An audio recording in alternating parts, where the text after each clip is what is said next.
At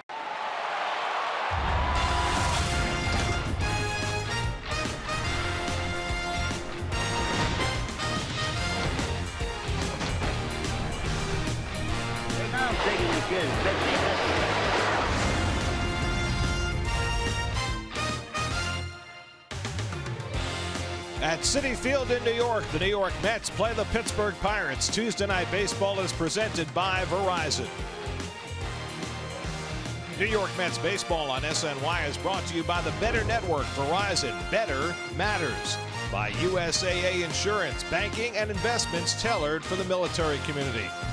By Cadillac, visit tristatecadillac.com for exceptional offers.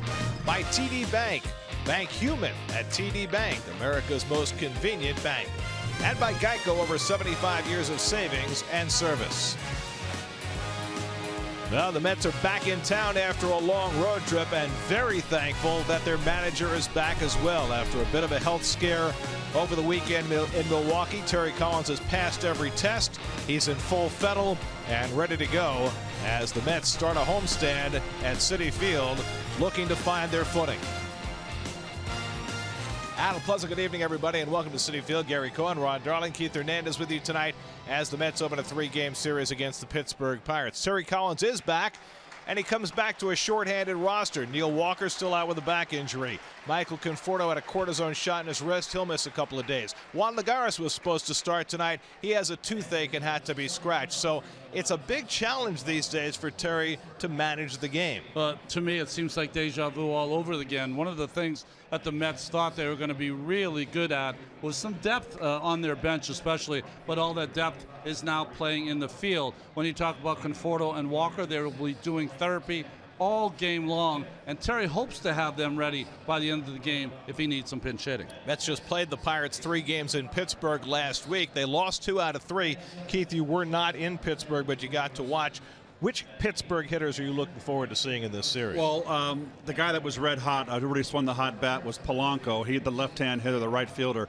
He's hitting over 300, 296. Also, Harrison had a very nice series. He's a spark plug kind of player. This is an offensive team now, but they're banged up also. They've got their issues. So they haven't won since that doubleheader against the Mets. It'll be very curious to see how they perform today against the Mets pitching staff. Pirates have lost 5 in a row, 12 of the last 16, and they get Jacob deGrom today. It's been 7 starts now since deGrom got a win. Remember, he started his career with 7 starts without getting a win, but I think it really is that time with extra rest for Jacob deGrom to have that signature game to get him started to the All-Star break. The Mets are hoping it happens tonight. And Jameson Taillon, who made his big league debut against the Mets last week, gets his second start also against the Mets. Well, I think it's interesting. You know, deGrom is pitching twice against the Pirates in a row, and Taillon is also doing the same thing. He acquitted himself well in Pittsburgh with a good breaking ball and a good gas. Taillon, who was sent down after a start, called back with their ace Garrett Cole going on the disabled list today. Mets back in town to play the Pirates. All the action coming your way on SNY.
1-2 coming. Struck him out. Number 12 for Noah Syndergaard. And a career high 9 strikes. Steven Matz. First pitch, a 3-run pinch hit home run to tie the game. Neil Walker ties a Mets club record with his 9th home run in April. The impossible has happened. This is one of the great moments in the history of baseball. Noah Syndergaard with his 2nd home run of the night. One over the shoulder, makes the catch. Over in the gap, Lagares diving, and he made the catch. He lines one to right center field. Base hit, and the Mets win the ball game. And Granderson hits it in the air.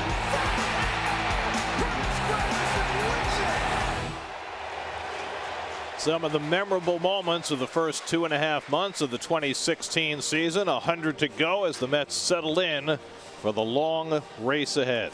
Only 100 left. Only Verizon makes Tuesday Night Baseball better by rewarding their customers with exclusive ballpark access and experiences. Visit sny.tv/Verizon to learn how you can get access and rewards like these lucky fans. Get to Citi Field this Friday, June 17th for Free Shirt Friday when the Mets face off against the Braves at 7:10. All fans in attendance will receive a Neil Walker t-shirt courtesy of McDonald's. For tickets, visit Mets.com/Free Shirt Fridays. A lovely night for Jacob deGrom to make the start to begin a homestand. Mets and Bucks first pitch is coming right up.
Trying once again for his 4th win of the year.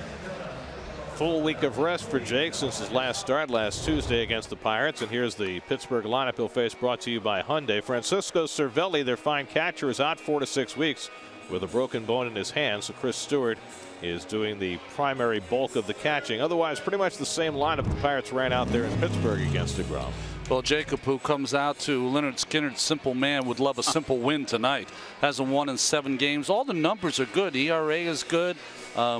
strikeouts, 56-16, and this is the best place for him to get it going. In his career, he's had 30 starts at Citi Field, 13-7 with a 1.90 ERA. And the Mets defense, brought to you by Lexus. Diaz in left field, going to get more playing time with Conforto with the cortisone shot in the wrist. His third start in left. Wilmer is going to get a lot of playing time at third base. His 17th start at third base. And Plawecki behind the plate. Looks like Travis d'Arnaud is about a week away from returning to action. He's caught a couple of games down on rehab, threw out a base runner last night, so that's a good sign as he comes back from shoulder problems. And Terry should have his #1 catcher back probably within a week. He's still down in Port St. Lucie, so they want to kind of move him through the ranks of quality of play before he gets here to the highest league. John Jaso getting set to lead off for the Pirates. The Pirates have been struggling, but their offense has still been outstanding this year. They're 4th in the National League in runs scored, have the highest batting average in the league for Clint Hurdle, who is just 3 wins away from 1,000 in his big league managerial career. But pitching has struggled. They're now down their #1 catcher. That certainly hurts them, and they've lost 5 straight games. The last game of the series against the Mets, their makeup game in Colorado Thursday, which really knocked them off kilter, and then they got swept over the weekend at home by the Cardinals, and that moved them down into 3rd place behind St. Louis in the NL Central. DeGrom and Jaso, battle of the hair. First pitch of the night from DeGrom, and Jaso takes a strike, and we're underway. Jake's last start in the 2nd game of the doubleheader in Pittsburgh. He went 6, allowed 3 runs and 6 hits, struck out 9. And a fastball strike, 0-2. 2 extra days of rest from Jake. How will that manifest itself? It'll manifest itself in better fastballs. You saw both of those with a little more zip, 94 and then 95. Andrew McCutchen on deck. And Jaso takes just inside, and it does look like it has a little extra hop on it. You can almost hear it on our audio. And that was, if that ball had the corner, Jaso was going to grab some pine. Boy, he's really open in his stance. Very extreme. Plawecki sets up away, and DeGrom misses with a slider, 2-2. I would often wonder why you would want to start your stance and your swing basically that far open. But watch his front foot as the pitch comes. He does bring it back, but it's a lot of extra movement. Doesn't make sense to me. Not in terms of using 2 eyes to see the pitcher. Yeah, but that, I mean, to be so extreme. I mean, I've never seen anybody as open as Jaso. Look at that. It's just, I've never seen that. Full count to the leadoff hitter, and Jaso grounds one weakly. Kelly Johnson in front of it, and that's the first out of the night. Kelly's first game back at Citi Field since coming back to the Mets for the 2nd straight season. Here's Andrew McCutchen. It's been a real slog for the former MVP. McCutchen hitting just .241 for the year. No home runs in the month of June. He's been battling a thumb injury, but he says that's not really an issue right now. He's just chasing too many balls out of the zone, maybe not getting the calls he's accustomed to. Just like that pitch right there. He didn't like that call. This is a breaking ball that just kind of backs up.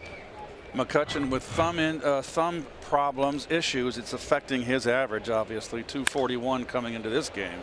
Pops it up in foul ground. Loney comes over for a look, but that'll be out of play. Well, McCutchen has always been a huge thorn in the Mets side. .321 lifetime against New York. Well, this has certainly been his most challenging year to date. 5-time All-Star.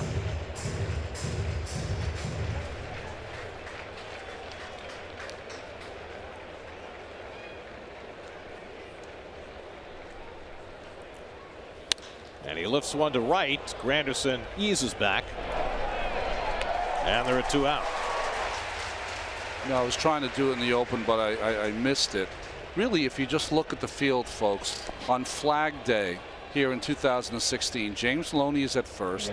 Kelly Johnson is at second base. Plawecki's playing behind the plate. Diaz is in left field. Flores is playing third base.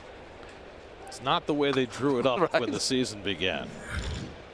But these are the adjustments every team makes. But the Mets have the dual problem of they've got key players on the disabled list, Wright and Duda and Darno, and then more key players who are hurt but still on the roster. There's Gregory Polanco, who had a terrific series against the Mets in Pittsburgh, and he lines one the other way for a hit. So Polanco doesn't waste any time. First pitch swinging. He's got a 2-out single. Well, Polanco, very tall, lanky young man, and he can go the other way right here. Beautifully done, hitting the ball right up at the plate. Has a little bit of too much plate, but still, he doesn't try to pull it. And boy, was he impressive in that 3-game series in Pittsburgh, and gets off to a hot start here. Especially that last game. He had 3 doubles in that last game against the Mets. Here's Starling Marte, who missed most of that series after banging one off his ankle. He's 3rd in the National League in batting at .332. And he takes up and away for ball 1. Marte really broke out last year. Hit .287 with 19 home runs, and off to an even better start this year at age 27. Stands right on the plate, but it's got an awfully quick bat. .332. I'll take that any day of the week. Polanco 8 steals this year. A broken bat looper behind the bag, and Kelly Johnson's right there, and that retires the side. A hit and 1 left. Mets will come to bat in the bottom of the 1st against Jameson Taillon with no score.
Here's your Geico Mets starting lineup tonight. Curtis Granderson hitting 3rd in the order for only the 2nd time this season, because the Mets need to drop his bat into a power spot because, well, they're rather bereft tonight. No Walker, no Conforto.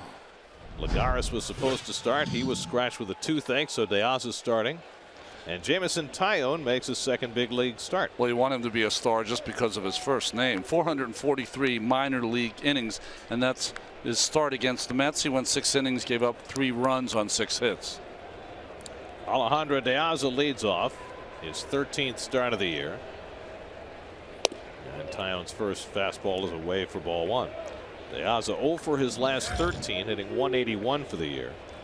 Cabrera and Granderson to follow in the opening inning. And Diaz grounds one right at Josh Harrison, and that's the first out.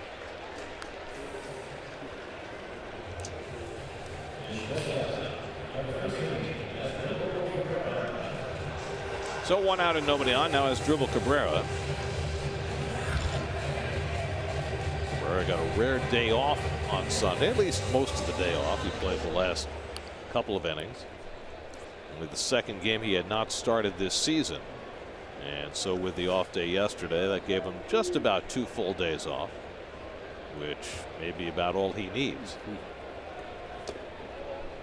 With everybody else around him falling like redwoods, He has been an island of stability. Has he had the protective pad on his right knee all season long? I don't remember seeing it. Fouled the ball off that knee the other day in Milwaukee. Lines one toward the gap in right center field, cutting across McCutchen with Polanco, and Polanco runs it down. Polanco with those long gazelle-like strides makes it look easy for the second out. That's a good call, Garrett. It's a very long-legged young man, and he just runs. Fun to watch run. Well, one of the things we saw, Keith, in Pittsburgh in that big outfield is that they're so talented and so fast. You can really frustrate the opposing hitters because they catch everything, it seems, in the gaps. So 2 out and nobody on. Now Granderson, normally the leadoff hitter, dropped to third in the order today. Curtis's bat woke up in Milwaukee. He went 7 for 17 with 4 extra base hits in that 4-game series. And hoping that that carries over. It's been hard for Curtis to sustain success this year, and he shoots that one right at Harrison. And Taillon has himself a very rapid 1-2-3 inning, threw to 6 pitches to get through the first. No score after 1 at Citi Field.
In a scoreless game, Jung-Ho Kang leads off against DeGrom. Kang got a day off on Sunday against the Cardinals. They're still nursing him along, where he got a late start to his season after a devastating knee injury last year, and he has really produced through his first month of the season. 8 home runs in his first 99 at bats, and DeGrom misses away with a slider 1-1. Kang, 29 years old, finished third in the Rookie of the Year balloting last year. I guess there really was no second or third since Chris Bryant got every first place vote. That's right.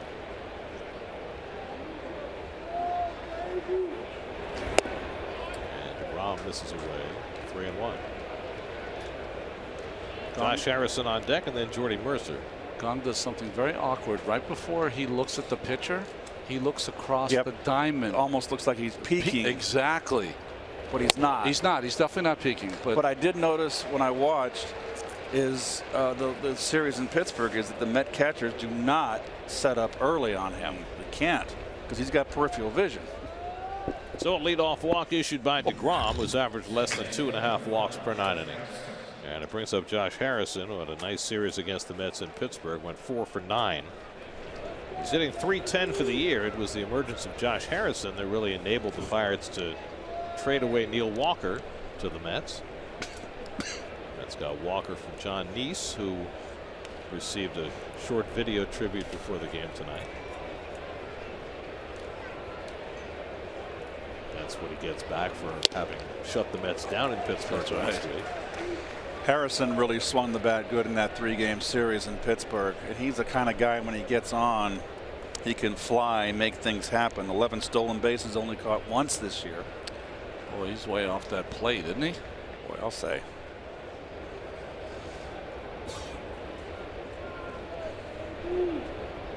Long hold for DeGrom. And he gets the outside corner with the fastball, 0-2. I like the ball players that like to show their stripes in their socks, and Harrison's one of those guys. He wears those pants tucked up high. I like that. It's part of the uniform. And DeGrom strikes out Harrison on 3 pitches. Took the fastball on 0-2, and DeGrom has his first strikeout of the night. Well, I guess he was thinking maybe getting a breaking ball. They caught a lot of the plate and all of the knees. He knew it. So 1 out and 1 on. Now Jordy Mercer. Mercer, the shortstop, hitting .264, 2 home runs. One of those came against the Mets in that series last week.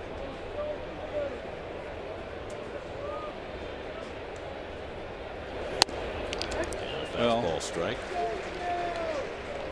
Well, so far, DeGrom, who has had issues, remember when he came up, we never saw anybody paint the knees and corners so consistently for a young pitcher. He's off to that kind of start tonight, on the knees and corners.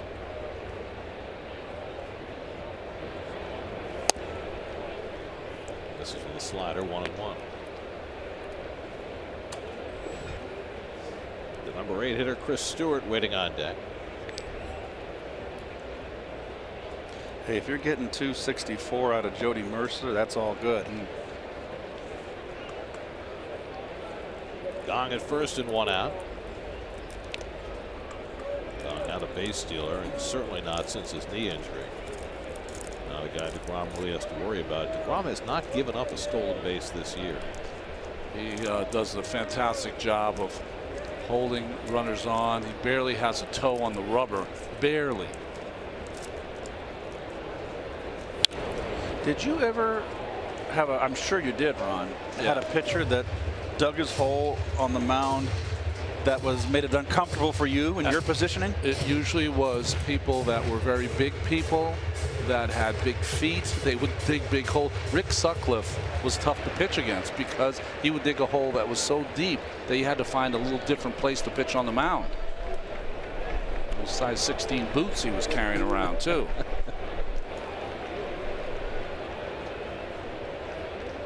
1-2 coming to Mercer, and he fouls off the fastball. The Pirates, with their recent losing streak, find themselves just 1 game over 500. Which is a good thing for the Mets because, you know, it was going to be St. Louis, Pirates. I'm not high on the Dodgers as a potential wild card and also fighting with Washington. But if the Pirates can tank, that's all good for the Mets. Well, they need to find some pitching. Nice stop by Plawecki to keep Gong at first. I mean, their attack is terrific, but their pitching has been so inconsistent this year. And I think it's been one of their strengths. This is a changeup from DeGrom. Nice job by Plawecki to keep it in front of him. Their pitching in the past has always, I think, overachieved when you looked at it. But some of their best pitchers, Francisco Liriano's, really struggled all year long. And now they have Garrett Cole, their ace, on the disabled list with a triceps injury. No telling how much time he's going to miss, and that really hurts. Ground ball to the right side. Johnson has a scoot under his glove. Gong will stop at second, and Mercer is aboard. Looked like Kelly was going to get there, but it went right underneath the leather. He was there. I'm kind of curious to see this. He's there. It just got under the glove. He didn't get it down.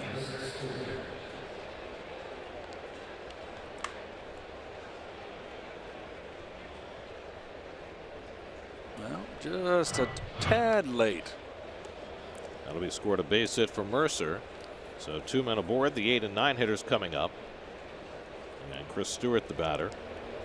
Now, we mentioned Cervelli, their #1 catcher, is out with a broken bone in his hand. Stewart also got hurt on Saturday. He had fouled a couple of balls off his foot. Then he was involved in a home plate collision, had to come out. And Clint Hurdle had to go to Plan C. The recently acquired Eric Kratz had to play over the weekend. But Stewart back in there tonight.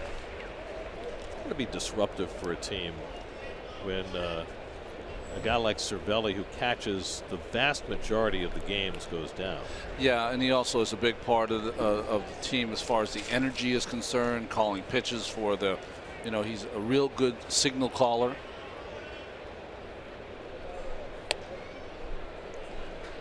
Ball and a strike to Stewart.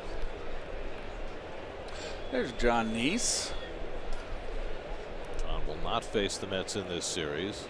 He followed up his great start against the Mets by getting shellacked by the Cardinals over the weekend. Gong at second, Mercer at first with 1 out.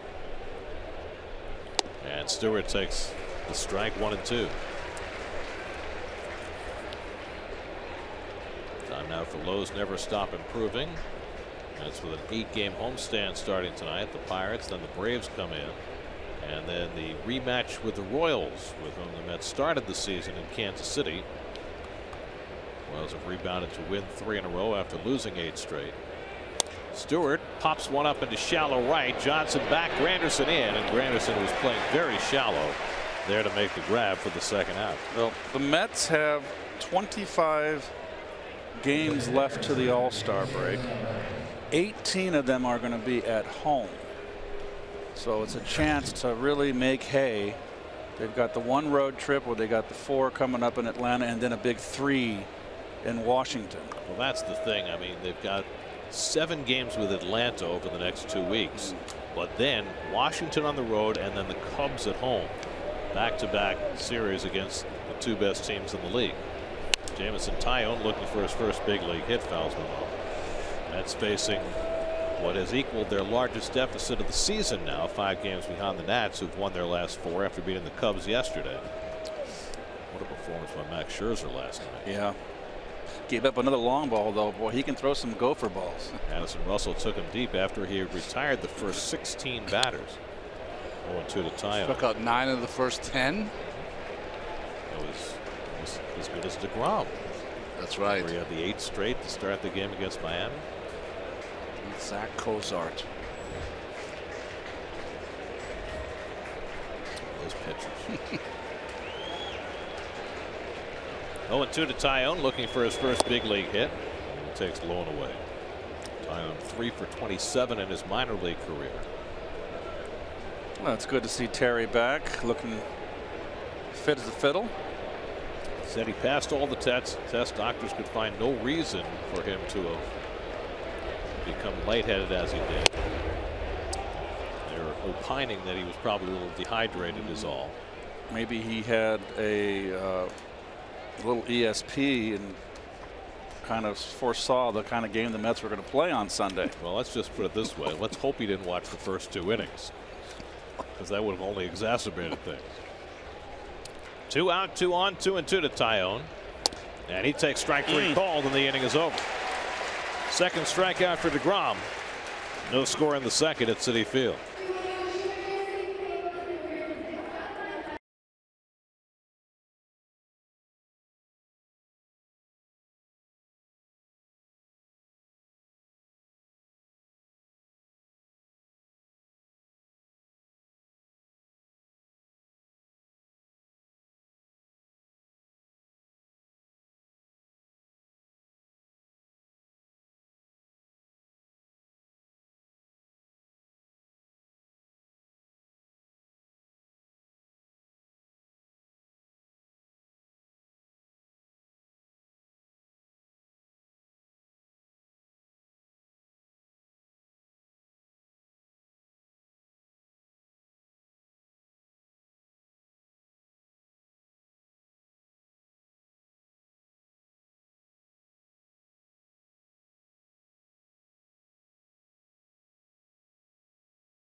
Starters. Last start for Tyone against the Mets. Last start for DeGrom against the Pirates. Each went 6 and allowed 3 runs and 6 hits.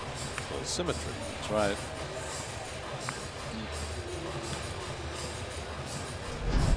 Let's check the weather in your neighborhood. Hi, Al. Very nice. Mr. President, Mr. President. Yoenis Cespedes leads off for the Mets in the home second. Cespedes' bat has perked up over the last week. 9 for 22 over the last 5 games. 16 home runs, that's 4th in the league. .578 slugging percentage, also 4th in the National League. Takes a fastball strike from Ty. Ronnie, Cespedes really swung the bat well in Milwaukee. Used the opposite field. You know, where he was struggling. I officially will make the statement that he's out of it. He's a threat again. Little mini slump. Well, the way the Mets are constituted offensively right now, they can't afford much more than a mini slump from Cespedes. He is the go-to guy in this order right now. Dick Scott right there, who was managed a Sunday ball game. Don't hold that against him. Well, it wasn't his fault. Cespedes strikes out on a fastball that was at his feet.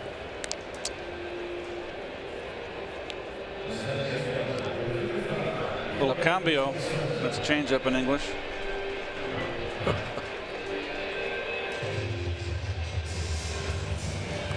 One out and nobody on. Now Kelly Johnson. Kelly joined the Mets in Milwaukee. Acquired for the 2nd time in 2 years from the Braves. Went 4 for 9 in the series there. It was a very odd series for Kelly. Base running mistakes, fielding mistakes, but he swung the bat very well. And he came over from the Braves really not hitting well at all. But a lot of times when you're pining away with a ball club that's playing under 300 baseball, that's not an easy thing to do.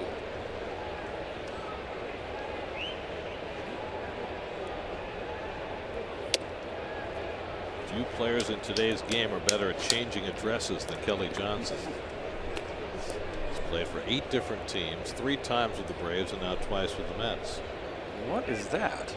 That is Josh Harrison's face on his own wristbands with his autograph. 2-2 to Johnson. That's when you're big time. Very narcissistic. Did you ever have wristbands with your face and your autograph on? No. Would you have liked to? No. Johnson chases the sinker away.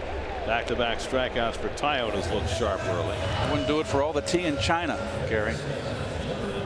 Tyone has showed us one thing different from his first start. He's using his fastball more, and he's throwing more two-seamers. Ball's really running into the right-handers, away from the left-handers. So Tyone's retired the first 5. 2 out and nobody on for Wilmer Flores. Wilmer took an 0 for the last 2 games in Milwaukee, but even with that, on the road trip, he had 406, which coincides with him taking over as the regular third baseman. Grounded down to third. Gong's got it. 2 very easy innings for Jameson Tyone. He's retired 6 in a row. After 2 at Citi Field, no score.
Twitter during the 5th inning of tonight's game for details on how to enter the SNY 5th inning sweepstakes presented by Tri-State Ford.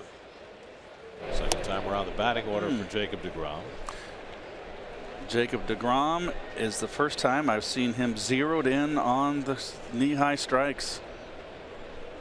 You got Jaso to ground out to second base his first time.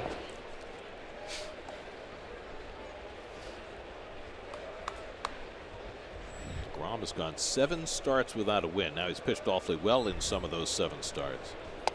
The last time he won a game was April the 30th against the Giants.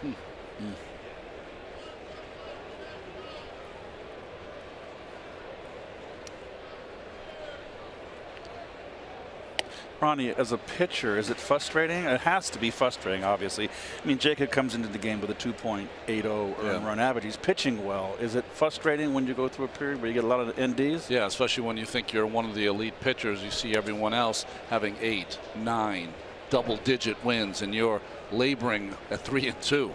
Absolutely.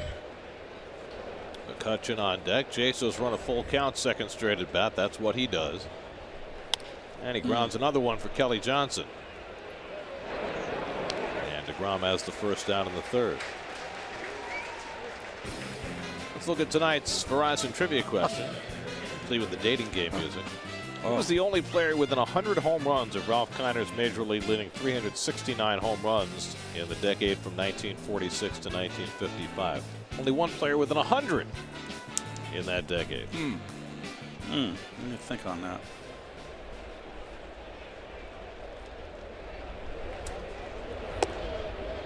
See, now Ted Williams missed some of those years. Yes, Korean War. Right. I was thinking maybe he played in one of the boroughs here. Oh. Check swing Tapper. Loney's got it and throws out McCutchen 2 away. I was thinking 46 to 55. too early. Who are you thinking of? I was thinking of Mantle. He didn't come up till 51. Right. Flatbush.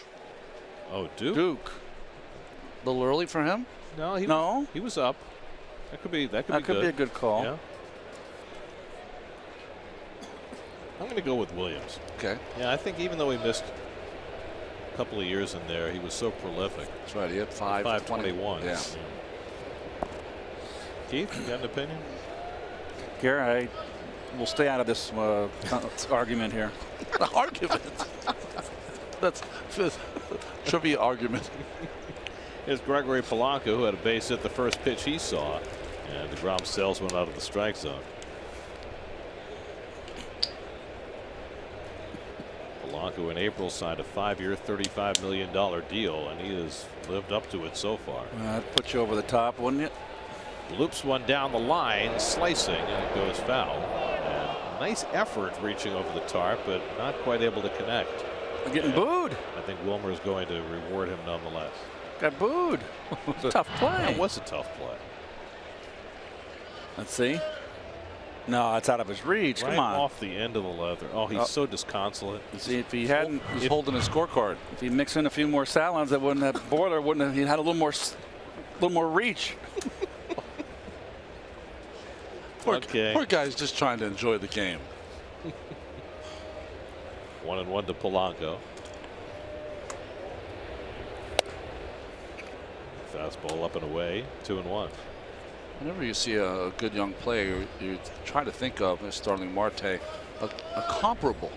And I don't have one for Polanco. It's so unusual just in terms of his stride and his lankiness. Tops one down to first, a foul ball. I mean, I remember when I was a kid, my dad used to always point him out to watch. Now it's old school, so a lot of young people you're not going to know. But Tony Oliva was like a long-legged, long-armed kind of hitter. Front foot hitter. Was he as tall as Polanco? Not as tall, not as tall, but taller. Tall for his time. Yeah. Great batting champion with the Twins. Oh, back if in he the hadn't 60s. if he hadn't hurt his knees, my dad spotted him right from the get-go, and he was a front foot hitter like Clemente was too.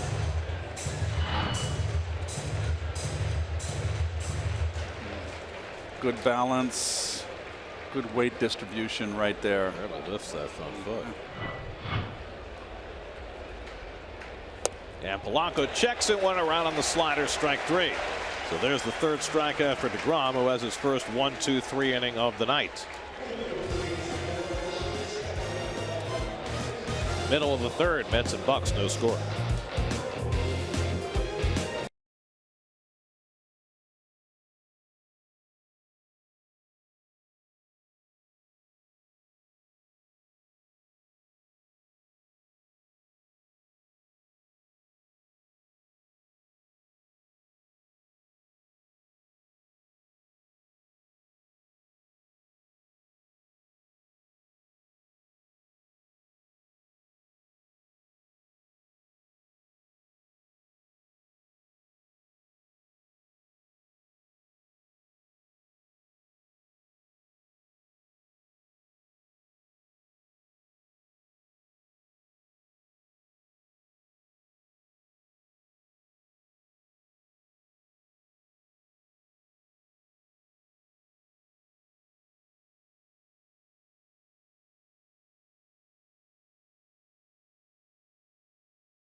James Loney will lead off in the bottom of the third for New York. And Father's Day is coming up, which means it's time for the Prostate Cancer Foundation Home Run Challenge. And Michael Milken, as is his yearly custom, joins us in the booth to talk about the Home Run Challenge and the state of prostate cancer research and prevention in this country. Michael, how are you? Well, it's phenomenal to be with you. And you might remember this program started as an idea of Fred Wilpon many years ago, 21 years ago. And the idea was keep Dad in the game, come out to the ballpark, remind people to get that simple blood test for prostate cancer. And yes, we have raised $45 million from home runs that have been hit during this home run challenge. But the most impressive statistic is the death rate's down 50%. The public awareness is what it's all about, and you do a great service doing what you do. This is your 17th ballpark, you said? Yes, we see them all. We got a couple double headers coming up here. You know, if you want, we've got the Cubs and St. Louis in different cities the same day, and then we're going to Minnesota, Kansas City. Today we were in a day game in Toronto, just warming up for the Mets. Wow, it's a busy schedule. Tell us about the Home Run Challenge and how it works. Well, homerunchallenge.org, you go to that and you pledge money for home runs that have been hit starting yesterday the 13th through Father's Day. And the Mets are at home for these 6 games in a row. And we're looking forward to the Mets hitting a bunch of home runs. We've raised $1.8 million over the years from just Mets home runs. And as I was saying, the best news is that the death rate's down 50%. 4 million men are going to be with their families this Sunday who've had prostate cancer. Only grounds one into the shift, and Harrison throws him out one way. And 1.4 million of those men were diagnosed with advanced prostate cancer. And the 6 new drugs that have been approved from the research that's been raised, and almost all the money that's raised in New York stays in New York at all these medical centers. And so a man today, even with prostate cancer like I had, that had spread through their body and was advanced when it was diagnosed, has an excellent chance to live a normal life with these new drugs. And the way I understand it is, as Pevin Pilecki takes a strike, that some of the discoveries they've made in terms of treating prostate cancer have been applicable to other cancers as well. Correct. The idea that you had a mutation and only could go to your prostate or your breast or whatever it might be has now been proven false. And so there's a link between prostate cancer, breast cancer, and other forms of cancer.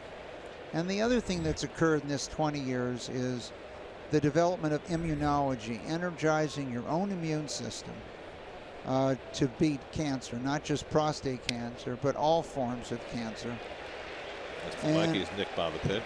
And it's really been an amazing thing, the simple concept that your immune system's been doing a great job your whole life. You've had carcinogens in your body, and something happened. Why did you get cancer? Why do 1 in 2 men get cancer, or 1 in 7 men get prostate cancer? And what's been discovered is really 3 theories. 1, something turned off your immune system, and so there's drugs today that turn it back on. 2, your immune system did not recognize your cancer. It was disguised. And Carl June down at the University of Pennsylvania has made cancer look like the measles, and then your immune system knows what to do. Or 3, you were sick, you had inflammation, and your immune system has been weakened. And so the other one is kind of give your immune system some growth hormone, energize it. And those 3 things are changing the world of cancer for all forms of cancer. What age group, Michael, with men obviously, is it more inclined the men to get the cancer? I would say first to get a blood test. I was diagnosed at 45, had no symptoms, and it had spread through my body.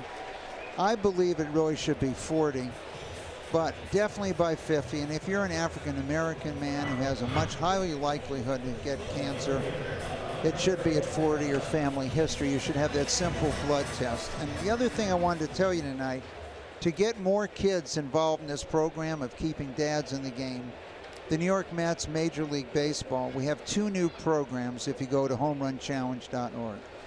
First, tell us about your first Major League ball game you went to.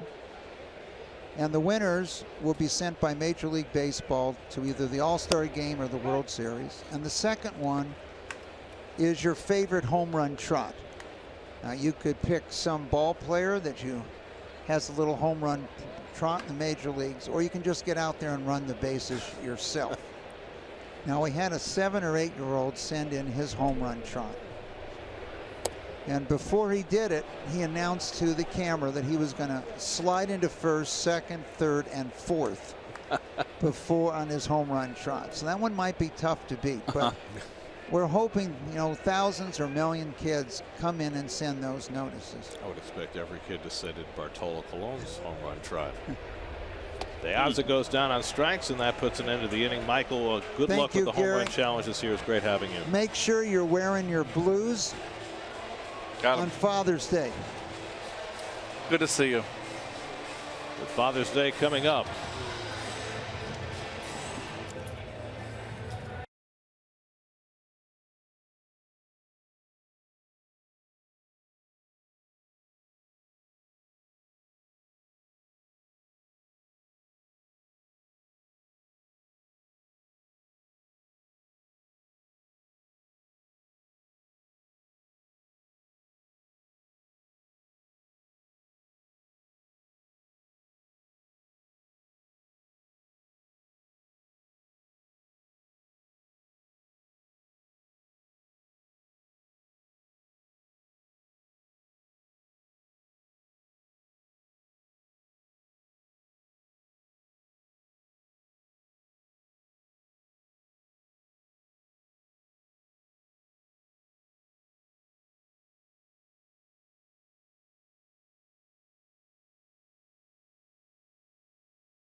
Brought to you by the 2017 Audi A4 and your tri-state Audi dealers.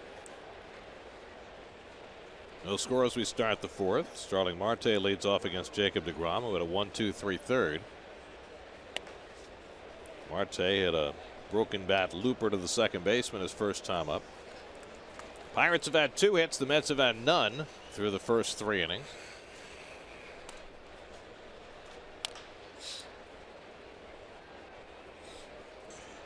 It'll be Marte, then Jung-Ho Kang and Josh Harrison for the Pirates in the fourth.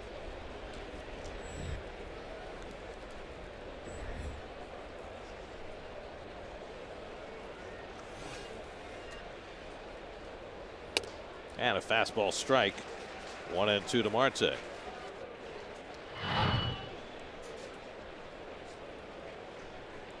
Inside corner strike.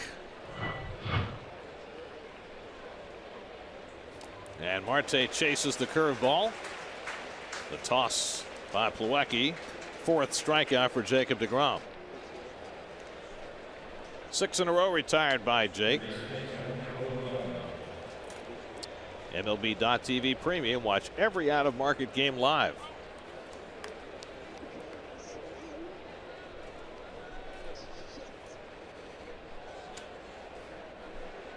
Where's Russ? Here's Jung-Ho Kang, who drew a walk his first time up. The only walk given up by deGrom. We lost Ronnie, then we lost Russ. We never lose Russ. Russ is our stage manager, just for everybody who's not, you know, sitting in the booth next to Keith. 1-1 to Kang.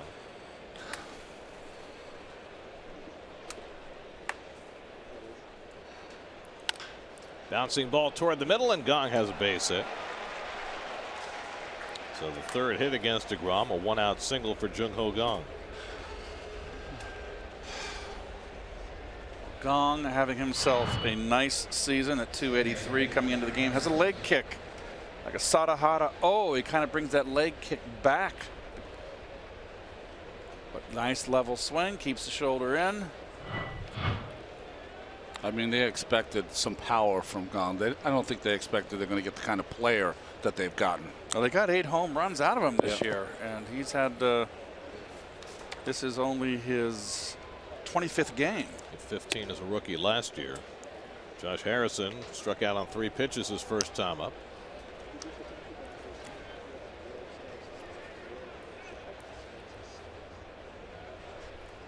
Harrison seems like he's 10 miles from home plate. He sure does. He's very upright and relaxed.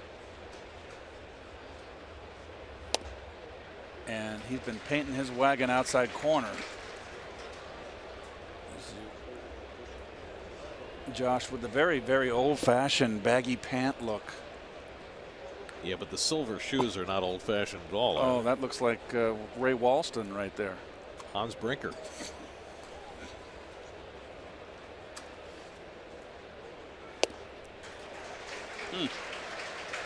Ruled by the changeup, 1-2. Very relaxed, slightly open, leg kick, but drives right at the pitcher.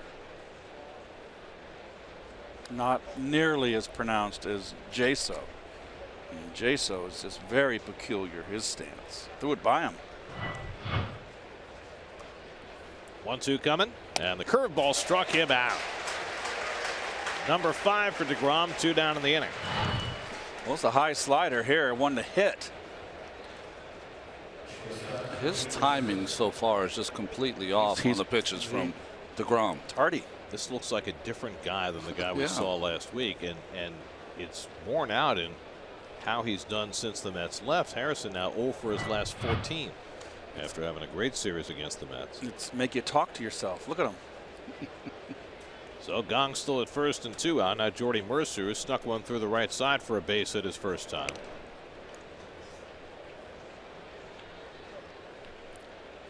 By the way, I have another player that might be the guy that's 100 less with Ralph Kiner the home runs. From 46 to 55. I thought you didn't want to get in the argument. Well, okay. Can't keep me out of it. Come on. What do you got? How about Hank Greenberg?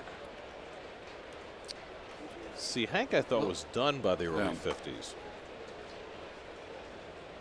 Well, let's see. Who was within 100 of Ralph? Oh, how can we forget? Oh, that's awful. That is, shoot me. It's embarrassing. Just take me out.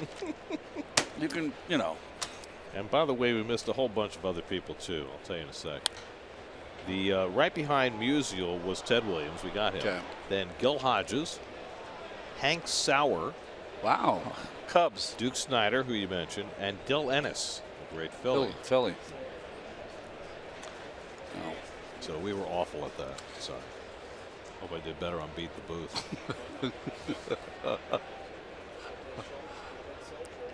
1-1 to Mercer with Gong at first and 2 out. Lifted to right, and Granderson coming toward the sidewall and runs out of room.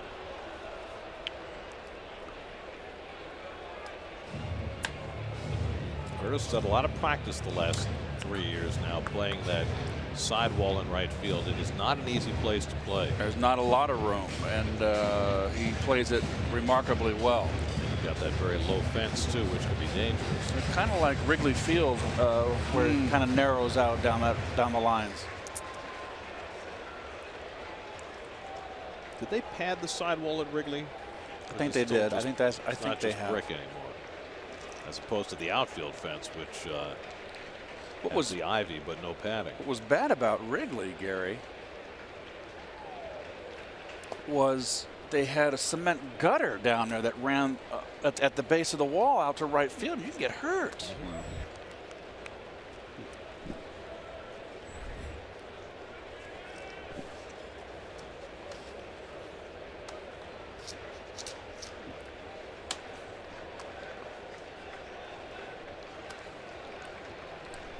2-2 to Mercer. And the curveball struck him out.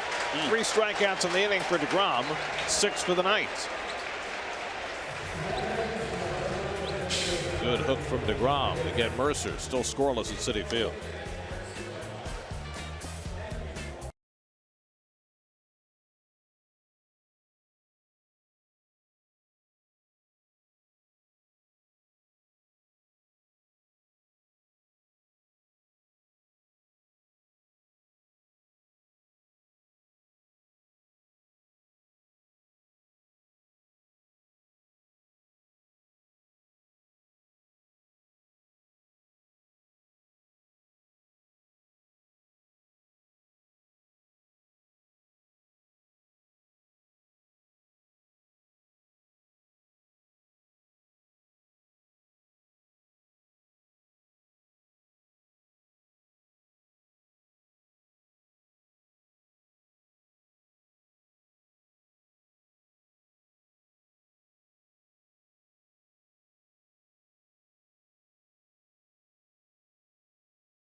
Crowded in front of Shake Shack. The Mets welcome Dead & Company to Citi Field Saturday, June 25th and Sunday, June 26th. Original Grateful Dead members are united with an all-star cast, including John Mayer. For tickets, visit Mets.com/Dead & Company. Mets looking for their first hit as they come to bat in the 4th against Jamison Tyone. Asdrubal Cabrera lined to right his first time up, and he takes a strike. Cabrera, Granderson, and Cespedes for the Mets in the fourth. Taillon making his second big league start, both against the Mets. Drilled down the line, hooking, foul.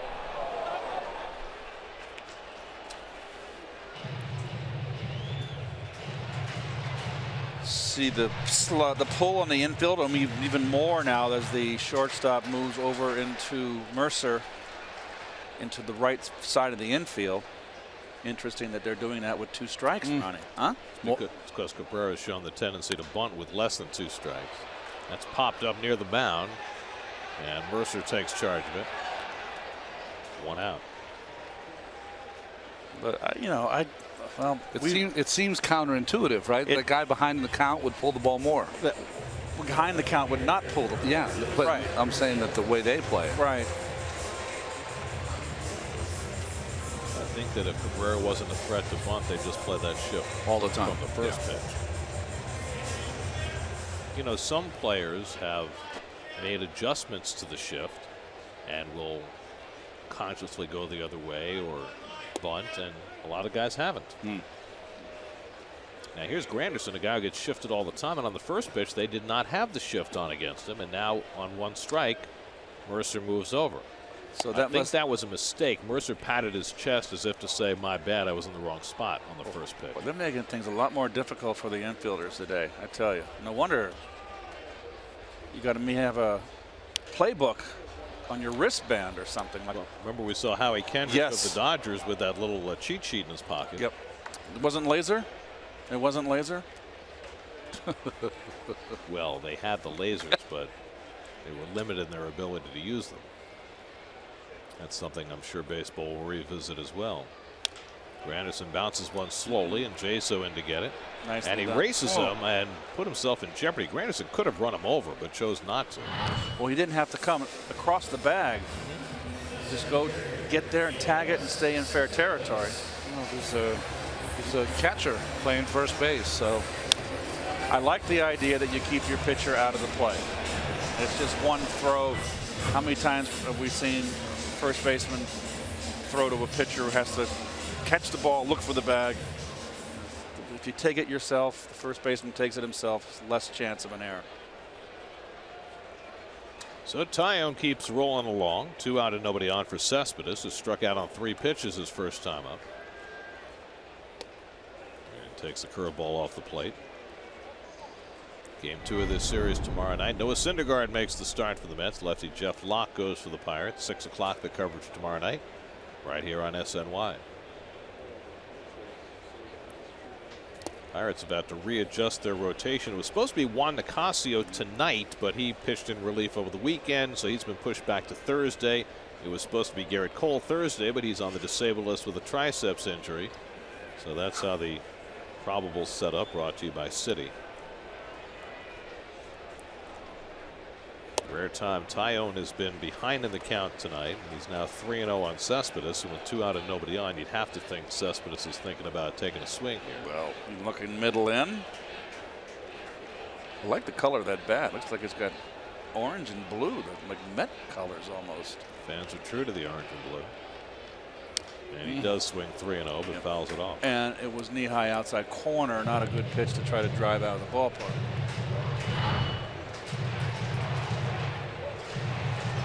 Am I wrong, Keith, that Cespedes thinks every pitch is a good pitch to drive out of the ballpark? Gary, he does not get cheated.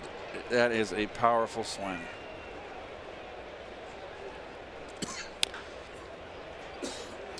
Full count to Cespedes. So I got a good sinking fastball in the corner, 3-0. Little slider, cut fastball, 3-1.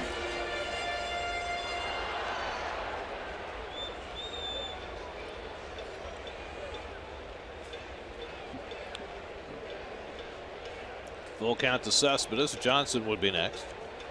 And Cespedes pounds one foul.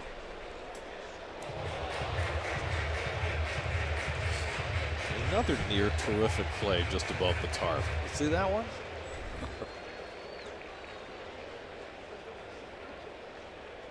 A lot of almosts with those fan gloves tonight. Curveball just missed. Ball 4, and Cespedes draws a 2-out walk. First walk given up by Tyone, who's also hit about it. Well, it's a good choice by Tyone. The reason I believe is that if you see some of his numbers, second overall in the 2010 draft. You know, with Kelly Johnson up next, I don't think you can give in to Cespedes. What a cutie. There's Kelly Johnson, who struck out his first time up. You saw those particulars on Tyone, said he was born in Florida, but he grew up in Texas and went to high school in the Woodlands just outside Houston. In his first outing in the big leagues, he got matched up against Noah Syndergaard, a fellow big bone Texan. There's the shift right there. What you can call now the typical pyramid shift. That's hit hard, and Harrison is there to snag the liner right at the point of the pyramid. Very good, Garrett. Excellent call. The shift works. Drat. When it works, it works. And it worked there to take a base hit away from Kelly Johnson. Still no score.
Ronnie, you take it. It's confusing me.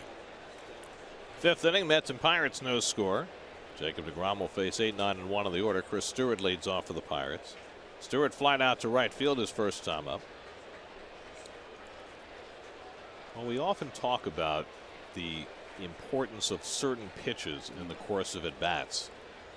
And I know, Ronnie, you've always talked about how important the tipping point in an at-bat is after the count gets to 1-1. You know, I think Keith and I both agree on this. It's the biggest pitch in an at-bat when you're battling against a good hitter, any hitter.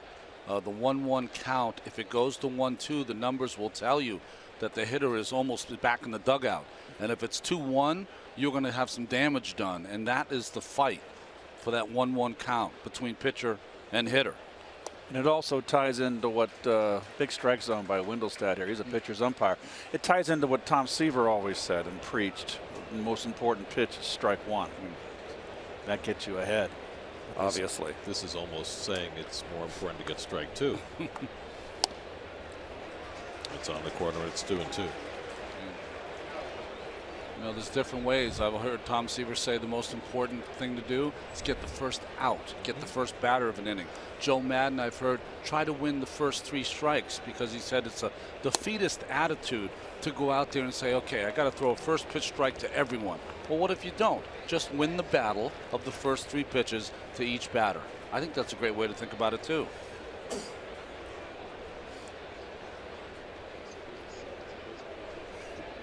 3-2 to Stewart, and he taps one to the mound, and deGrom makes the play, 1 away.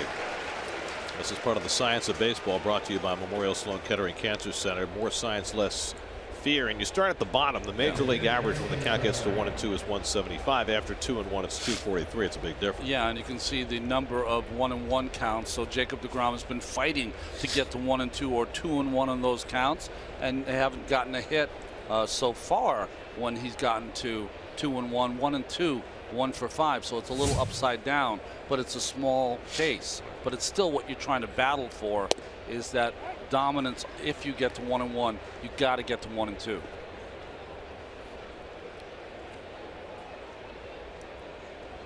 Jamison Tyone struck out looking his first time up, and he went around in the half swing, and it's 0-2.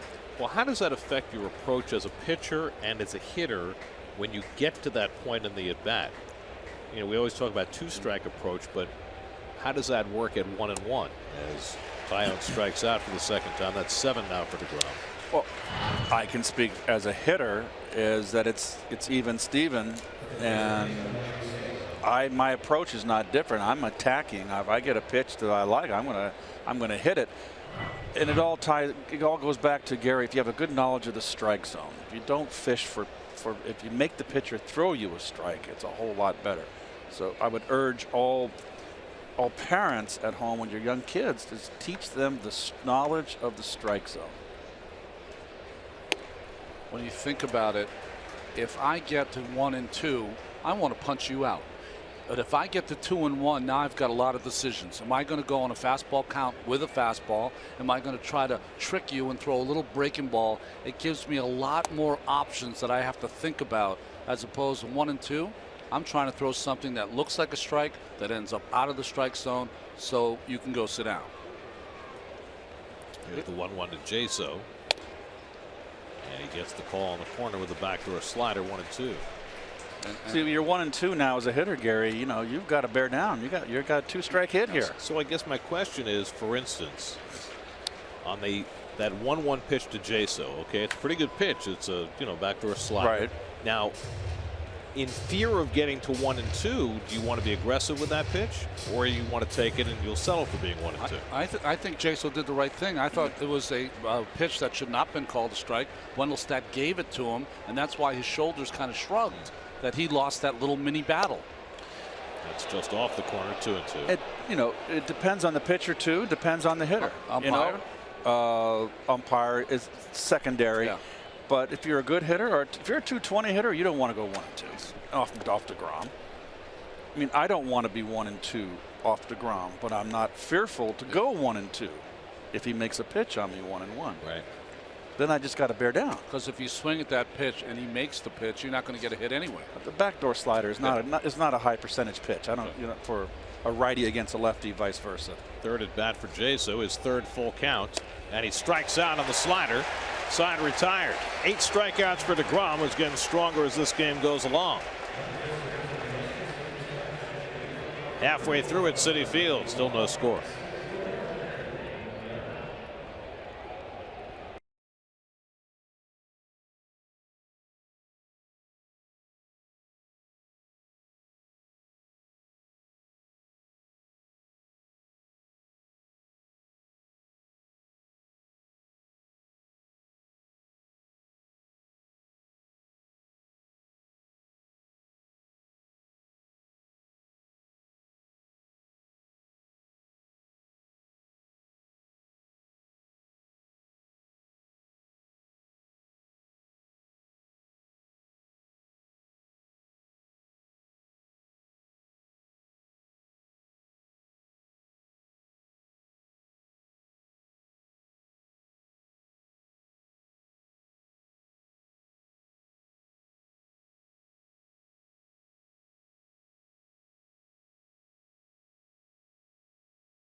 Ford dealers who invite you to test drive a new Ford. You'll discover why Ford is the total package.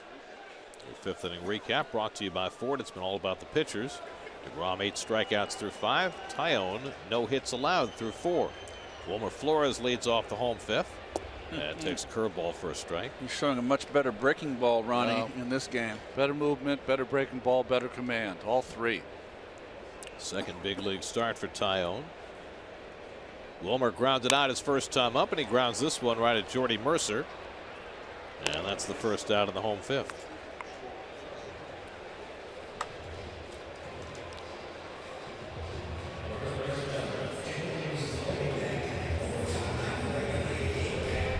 And the Pirate defense brought to you by Coors Light. McCutchen, we talked about the bad thumb. Well, guess what? He leads the team in starts, 61st game in center field. And Gong over at third base. He missed some of the season. This is his 25th game. He's off to a hot start. And of course, with Francisco Cervelli out for quite some time with the hamate injury and surgery. Keith, it's the fifth inning. Why are you just now getting to the defense? Hey, it was not my fault. It's, you know, I'll accept wearing the jockey tie a day late.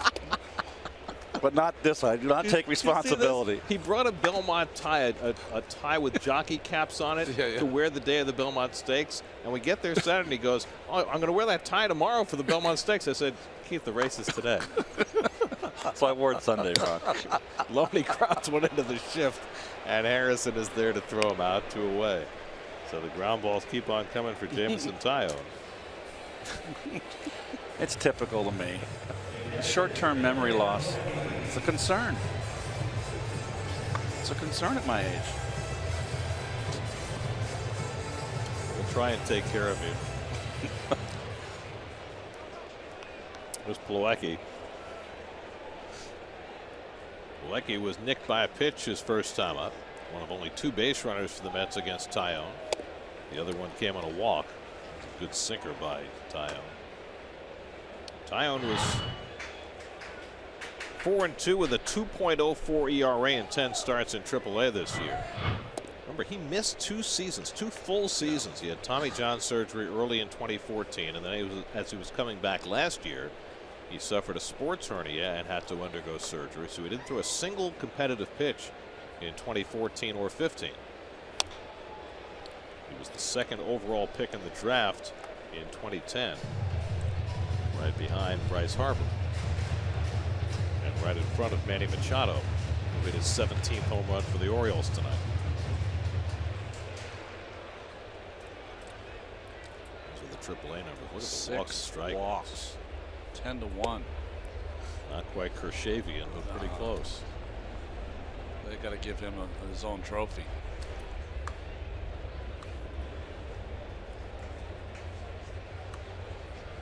Two and two to Plawecki with DeGrom on deck. And the curveball sits inside. Full count. Nice laces. Pirate colors. Some sharp spikes on these Pittsburgh Pirates players. That's on the outside corner, and Plawecki's caught looking. And Hunter Wendelstedt's large strike zone continues to benefit the pitchers. 4 strikeouts and 5 hitless innings for Jameson Tyone.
The New York Jets are looking to help local leagues in need with grants, equipment donations, clinics, and special Jets experiences. Does your league need assistance? Apply today at sny.tv/playball.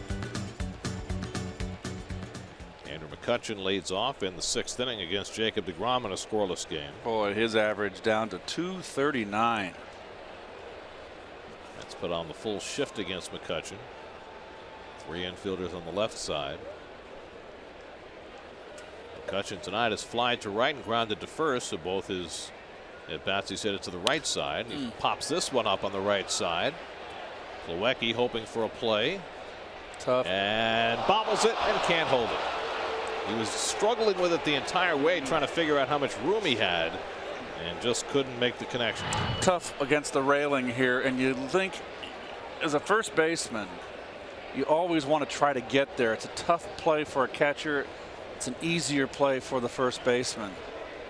That's not an easy pop-up. They're going to charge an error on Plawecki. Oh, that's a tough one, huh? At bat, and that is a tough one. However, kudos tonight to the official scorer, Howie Carpin, who is scoring his 1,000th career regular season game tonight. Cabrera scoops up the grounder and throws out McCutchen, so no harm from the Plawecki error. 1 out and nobody on. Let's check in with Steve Gelbs. His report tonight is brought to you by Subway. Steve? Gary, a couple innings ago you guys were talking about the challenge of Curtis Granderson playing in foul territory here against the sidewall in right field. Another challenge that he's really had to learn how to deal with in right field over these last 3 years is to work against his own instinct when he's in fair territory in right field. That's because a lot of people don't realize this, but the Coca-Cola corner, it actually juts out over into fair territory. And so as a right fielder, as you're backing up and you're tracking the baseball, you can actually see sometimes, depending on how deep you are, that overhang jutting out over you, and the instinct is that you're at the wall to stop because you're going to run into the wall. You have to teach yourself, this is what Granderson was saying, how to keep going back because there's so much extra room back there. I'm glad you could find us, Steve. Steve, when you talk to us, please look us in the eye. Was I not looking at you guys? I was just like Plawecki. I lost it in the lights. No error on the sideline report. Where was I looking? I thought you were looking at the wrong camera. That's what you're looking at. Hey, it's 162, man. You know, stuff happens. Well, it's not like we just had an off day yesterday to reset. It was kind of like that right field second deck jutting out at you. 3 off. 0-2 to Polanco with 1 out. And he pops one up in foul ground. Any chance for De Aza? No. We'll go in the stands.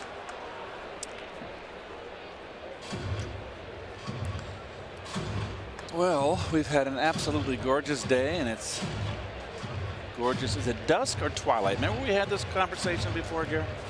The distinction between dusk and twilight. Do you remember? No. We did. I do.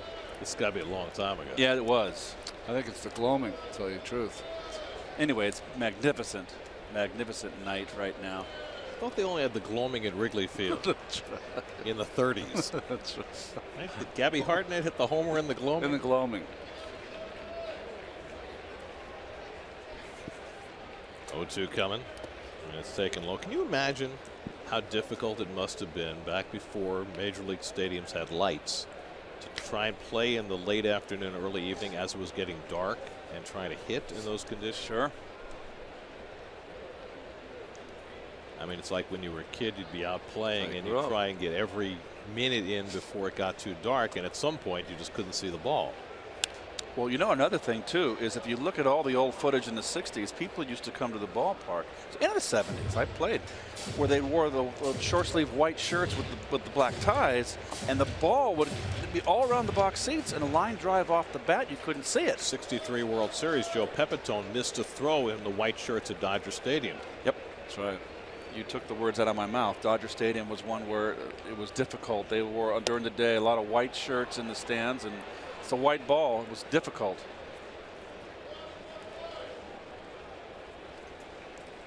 '90th pitch coming up from deGrom, the 7th of the at bat to Polanco, and that just missed. Full count.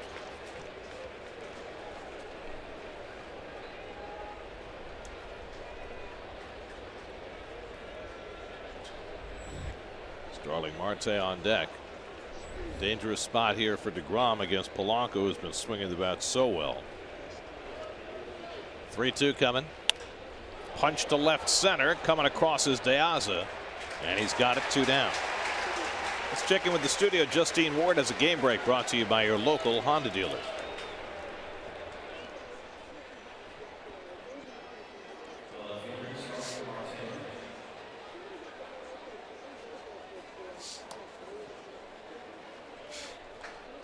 It's John Lackey against Gio Gonzalez tonight. Boy, Lackey is having himself. He's going for his 8th victory. He is ageless. ERA around 2.6. That whole Cubs staff has been phenomenal. You're starting Marte with 2 out and nobody on. All of a sudden, the Cubs score just disappeared from the scoreboard up there above left field. It's gone. Well, it's 3-1 in the bottom of the 5th. As Justine just relayed. That's right.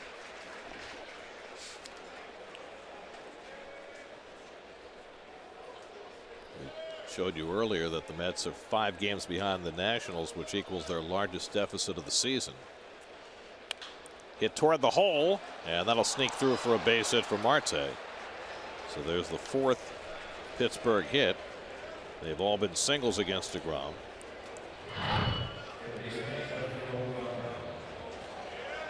Well, nice effort, but not a chance. And even if he makes the play, he's not going to throw Marte out. But nice effort by Asdrubal. So a 2-out base runner, and Jung Ho Kang, who's been aboard twice with a walk and a single, comes up. If the season ended today, the Cardinals would be the first wild card, and the Mets would be the second. They're a half game behind St. Louis.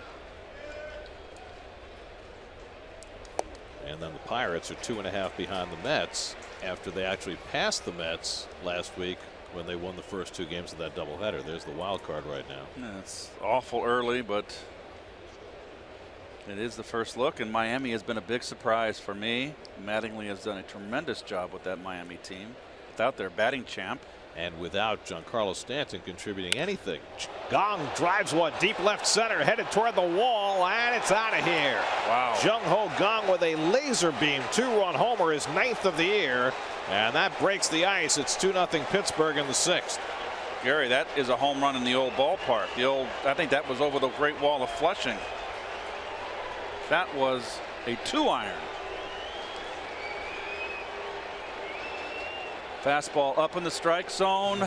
Too much of the plate. Inner half. He crushed it. I mean, a year and a half ago, you heard many pundits say, you know what, he doesn't have the bat speed. He's not going to be able to hit the major league fastball. Harrison gets down a beautiful bunt, and he beats it out with no throw.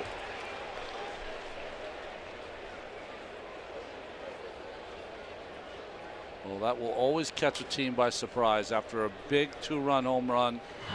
Defense is back. I think it caught DeGrom by surprise. Well, caught DeGrom, and Wilmer was playing back against a guy with that kind of speed. You got to play in against Harrison because he can steal a base, get in scoring position. And perfectly placed against DeGrom, who falls off to the first base side. I mean, he's a good fielder, but he's not in great fielding position coming out of the wind. So Harrison, who has 11 stolen bases, is aboard with 2 out. And here's Jordy Mercer. Mercer's 1 for 2 tonight.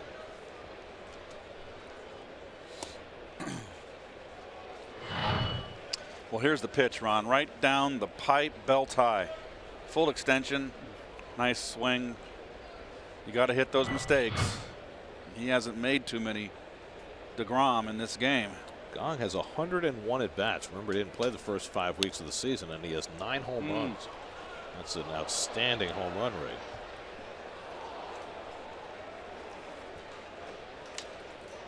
Hit 15 as a rookie last year, and it looks like he's going to far surpass that. So DeGrom about to throw his 100th pitch, and the Mets bullpen starts getting active. 0-2 to Mercer. Harrison runs. Plawecki's throw into the runner, and it skips into center field, and Harrison will proceed on to third.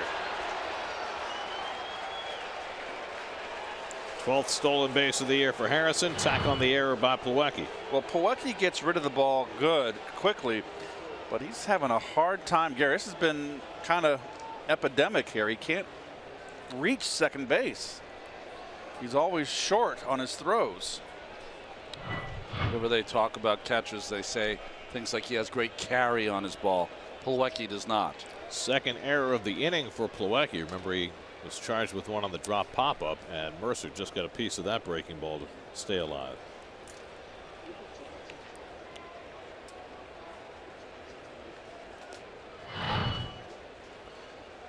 Well, Kelly knows it's going to be in the dirt and is just trying to get the short hop, and it goes under his glove.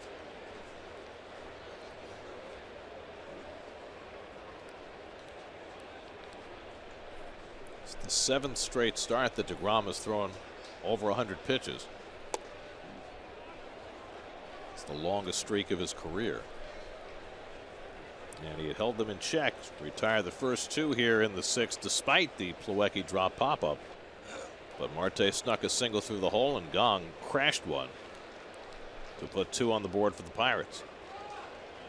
Now 2-2 to Mercer with Harrison at third and a slow tapper foul.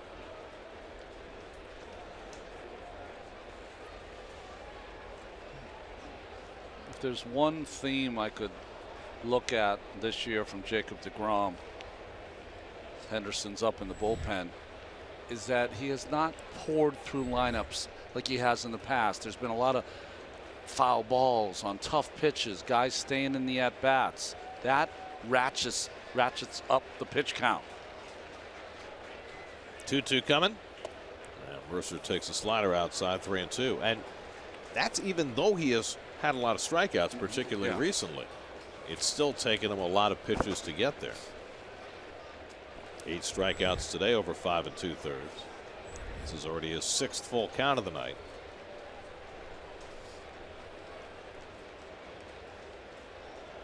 And Mercer swings and misses at the high breaking ball to end the inning.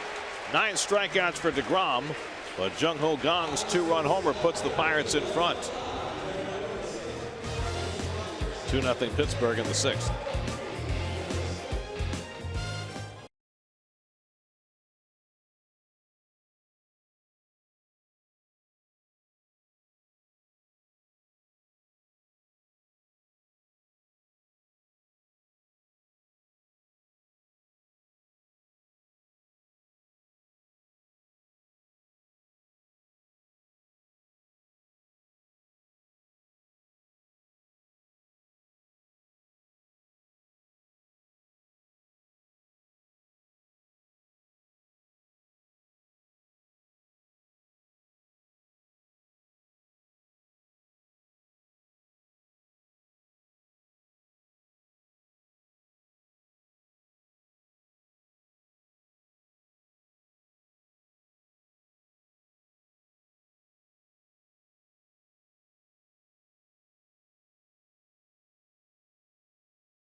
Held the Pirates without a run for the first 5 2/3, but then the Jung-Ho Gong 2-run homer put a damper on his night.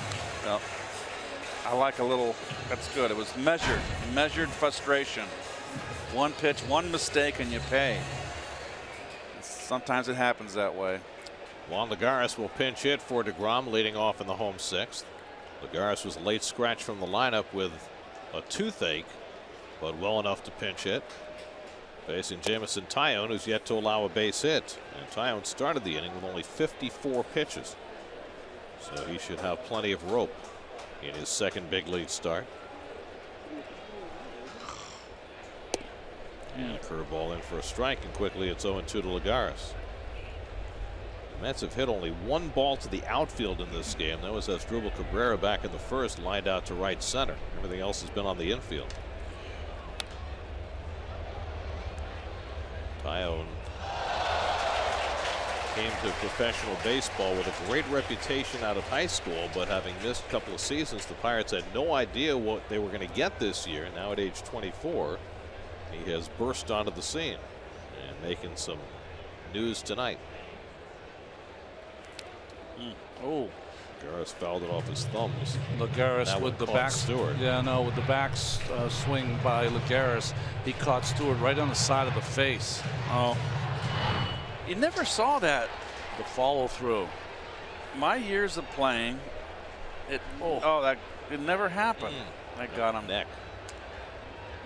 Well, the Pirates catching situation is turning into a mash unit. Yeah. Cervelli already on the DL. Stewart's been playing with a bad foot. Came out of the game Saturday, back in there tonight, and now he gets whacked on the neck and the cheek. It hurts. He's tough. He'll stay in there, especially with what's going on here for his young right-hander. He'll have a toothache. So you're saying Lagares is a carrier? I just want to make sure his jaw's all right.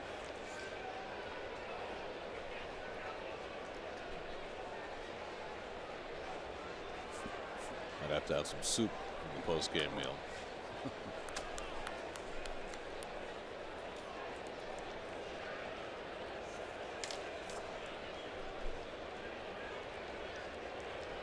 Lagares leading off in the homesick. Diaz on deck. And the curveball fouled off. Tyone has walked one. He's hit a batter. He's struck out 4. It's the first time we've seen him here. 0-2 pitch. He missed down the middle. That curveball was the first one in a while that had it hung a little bit. Bounced down to third. Gong's got the second hop. And the throw is true to get Lagares one away. Gong's got a nice arm. It's like Ronnie said earlier, he's a far better player than anybody expected. The Pirates got themselves a bargain. They did.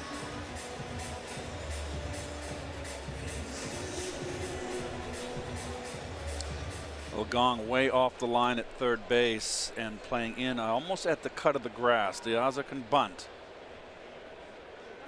Diaz has grounded out and struck out tonight. 0 for his last 15. Takes a curveball for a strike. I thought it was interesting. Sandy Alderson, during his lengthy conversation with reporters tonight, dropped the name of Brandon Nimmo, saying that Nimmo is very close to being ready. And with Diaz struggling and Conforto struggling, be interesting to see if that's something that's imminent or still a little bit down the road. Well, he's hitting over 300 down there in Las Vegas. And what Sandy said is that Nimmo is starting to hit with more aggression and getting more extra base hits, and that's what they've been looking for from Nimmo.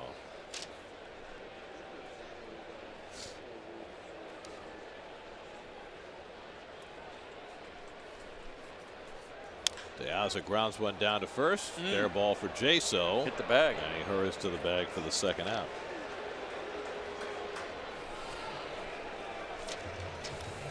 So Tyone rolling right along. Sorry, Gary, the numbers on Nimmo: 330 with 15 doubles, 5 triples, 5 home runs, and 32 RBI. That sounds pretty ready. Now it's the Pacific Coast League, so you take it with a little grain of salt. That's right. But still, there's some big numbers on that Las Vegas team. Boy, you see Dilson Herrera too. He's got his average up to 299 now. He off to a bad start. 18 doubles, 10 home runs, 36 ribeye steaks. That's a healthy meal. There's Cabrera, who's lined out and popped up 0 for 2. And the thing about Herrera, if you're going to call him up, it's going to necessitate Neil Walker moving, because Herrera's only position is second base. The Mets thus far have been hesitant to do that, particularly since Flores, had such a good road trip playing third. This Tyone has a nice overhead 12-6 curveball. Reminds me a little bit of a young now, not the Philadelphia Philly version, a young version of Halladay, Roy Halladay. In the Toronto days? Yes.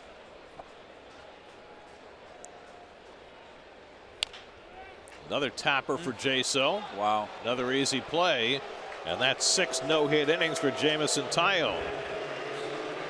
So the young right-hander has something developing here at Citi Field. Today marks the U.S. Army's 241st birthday. USAA honors those who've served in the U.S. Army and all of our service members around the world.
New York, contact Pat at patcauley.org.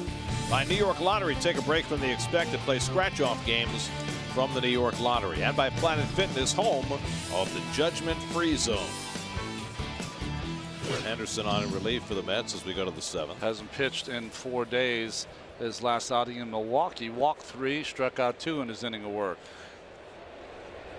And the first pitch comes inside and drills Chris Stewart, who has been a battering target tonight. Got hit in the cheek a moment ago by Lagares' follow through, and now he gets hit by the Henderson pitch.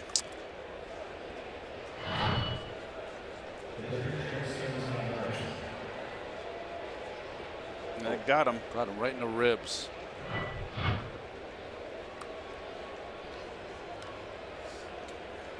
So Henderson, who had an emotional experience in his last outing, has returned to Milwaukee. Now has himself a situation to deal with. That was a tough inning that he had to work out of in Milwaukee. Let's look for the bunt from Tyone, who struck out twice tonight. And he gets the bunt down very nicely. Beautiful. And Loney makes the play to first. 3-4 on the sacrifice, moving Stewart to second. Now, how come most pitchers don't make it look that easy? I mean, he made it look simple. He hasn't had enough at bats yet. He doesn't have one thrown up and in. Oh, he was a little stabbed at it there, but it worked out perfect because it was right down the middle.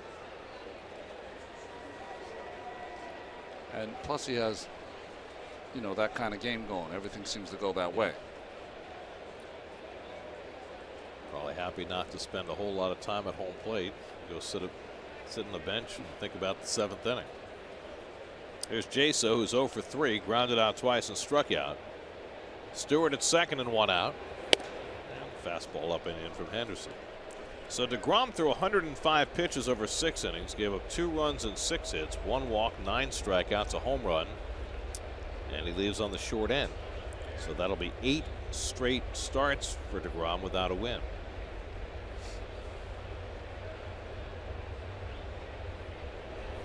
And that's lined toward the middle. Cabrera on one hop gets it. The spinorama, and he got him.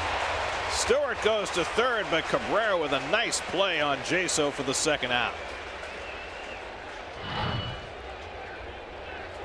Up the middle. Just a nice play. More of the way he was positioned. Not an easy hop. It had to have a lot of spin on it, too. His hands are just great. He's got terrific hands. And yet another nice play from the shortstop. Been seeing it all year. So now McCutchen bats with a runner at third and 2 out. McCutchen 0 for 3 today, a fly ball and 2 groundouts. And he pops up the first pitch. Loney has it lined up. And Henderson works out of trouble in the 7th in short order. He threw just 5 pitches in the inning. Still 2-0 Pirates.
Crickets.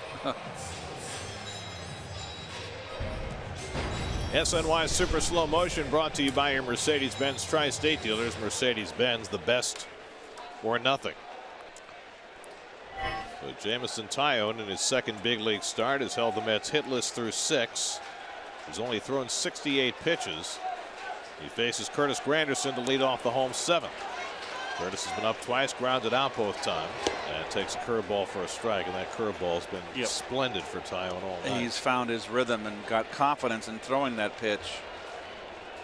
They do not have the full shift on against Granderson. And he pops one foul, and it's 0-2. The longest the Mets have been no-hit this season. Now you see they shift with 2 strikes. The longest they've been no-hit this season was 6 2/3 innings. That was by Colin Ray in San Diego. Cespedes broke it up with a base hit. And here is Taillon through 6. 1-2 to Granderson. That's of their 3, 4, and 5 hitters. Granderson, Cespedes, and Johnson against Taillon.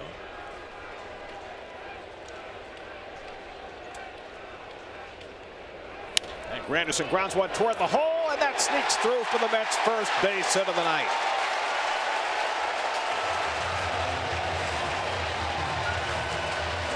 Well, even with the shift on with 2 strikes, Granderson found the space between Mercer and Harrison, and the Mets finally have a hit.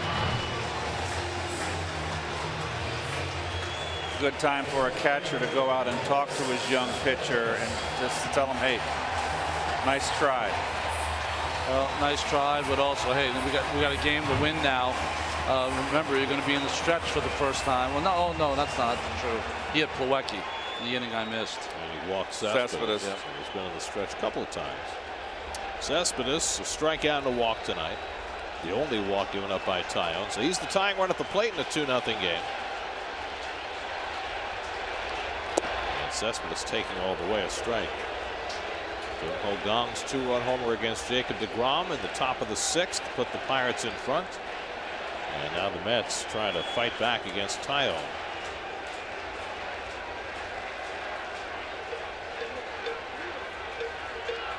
Cespedes bangs one off his leg, a foul ball. Nice. Very impressive. Taillon went right after Cespedes with 2 straight fastballs. I like it.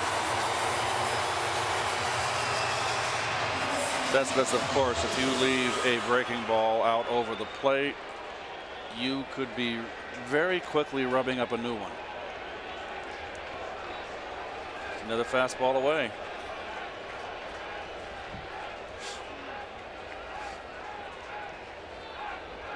And Cespedes pulls one to third, might be 2. Gong to Harrison, and on to first for the double play. And just like that, the Mets' first base hit is erased. Sometimes you get lucky. Oh, yeah. This pitch was supposed to be outside. It crept over the middle, and Cespedes covered it, but right at Gong. I thought he got it in enough just to get in on his kitchen, just enough. I don't know the new first baseman in the game for the Pirates. Sean Rodriguez on the receiving end there. Came in for defense this inning. Would you have challenged Harrison coming off that base too early? Neighborhood play. Could see that again, guys, in the truck if you have a chance. They got to rethink that neighborhood play in Park Avenue. They're going to get a second baseman or a shortstop killed. They got to can that rule, that new rule. When the intent was the opposite. Right. They're going to get someone hurt. Rethink it, guys. Take a walk in the park.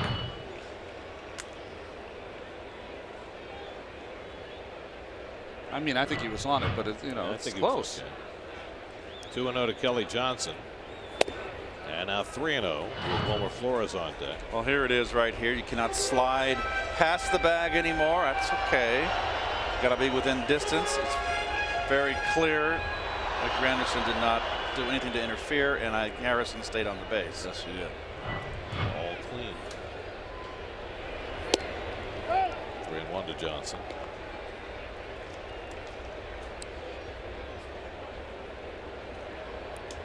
Kelly hit a line drive that Harrison caught in short right field his last time up.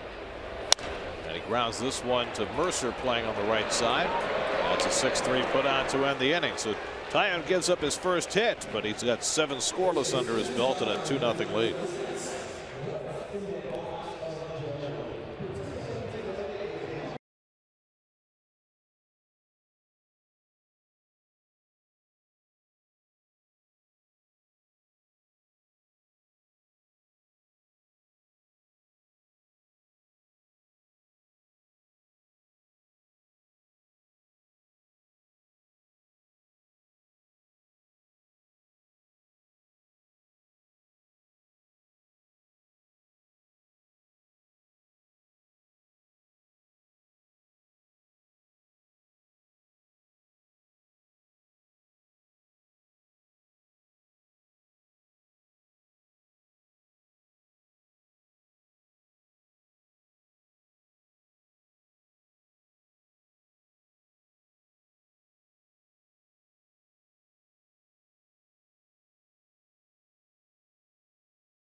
The 2-1 pitch. Hit in the air to left field. It's deep. Back goes Jones by the fence. It hits the top of the fence. Comes back in play. Jones grabs it. The relay throw to the plate. They may get him. He's out. The very famous ball off the wall, which helped the Mets to their unlikely NL East title in 1970. Who hit that double? Dave Augustine hit it off the fence. Richie Zisk was thrown out at the plate. That was Lee Wire behind the plate. And Leon Jones took it off the wall. Bud Harrelson. Garrett made the. Oh, was it Garrett? Garrett made the relay, and Ron Hodges made the tag. Because I thought the relay was a little bit slow. If it was Buddy, I was going to ready to get on him. Gregory Polanco leading off in the 8th inning against Jim Henderson, who threw only 5 pitches to get through the 7th, so he stays out for the 8th. Now, would he be out or safe today? Would the plate blocking rule be in effect? That's hard. Is that Ron Hodges? It is. The question is, if he's got the ball, he can be there, right? But he also gave him a lane between his legs. They were not talking about that in 1973. I can assure you right now. Yeah. No, I'll tell you what they're talking about. How come Richie Zisk knocked the heck out of Ron Hodges? Because Richie Zisk was one of the slowest guys in the league. Was he probably was out of gas at that point. He's a good hitter, though, Richie Zisk. 1-2 to Polanco, and he struck him out with a fastball. I'll say. Check it. It's the 2nd strike. Check the cloud of dust. Now, why don't we get clouds of dust anymore? Because you water the fields all the time and rake the fields in different dirt. Different dirt. It's more of a clay substance. So there's more clay in the home plate area, is what you're saying? Yes. I think everywhere. Yeah. It's a whole different ball of wax. These infields are. You see that all the time in the old days. That cloud of dust. 3-2 to Polanco, and he walked him. So a leadoff walk to Polanco, 2nd straight inning. Henderson's allowed to lead off. Remember those, Gary? Remember the golf carts? Bullpen carts with the hats on them. I remember Tug coming in, tapping that glove on his thigh all the time when Tug would come in from the bullpen. Now Starling Marte, who's 1 for 3 at a base hit, then scored in front of Gong's home run in the 6th. It's a dangerous part of the game here for Henderson and the Mets. 2-0, you know, bloop and a blast, you're back in the game. Can't allow any more add-on runs. Nobody up in the Mets bullpen. This is on Henderson here in the 8th. Drilled to center field. Cespedes back, takes a look, and it's out of here. Wow. Starling Marte drills a 2-run homer, his 6th of the year, and just like that, the Pirates double their lead. It's now 4-0 Pittsburgh. 2nd 2-run homer for the Pirates tonight. 6th home run for Marte. That's an impressive blast right there, opposite field.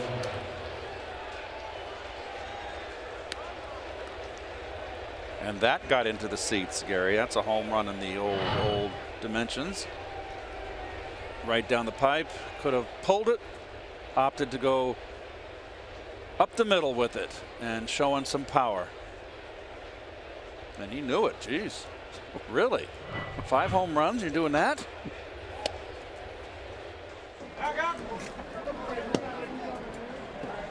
Well, Gong hit a 2-run homer off DeGrom in the 6th. Now Marte a 2-run homer off Henderson in the 8th.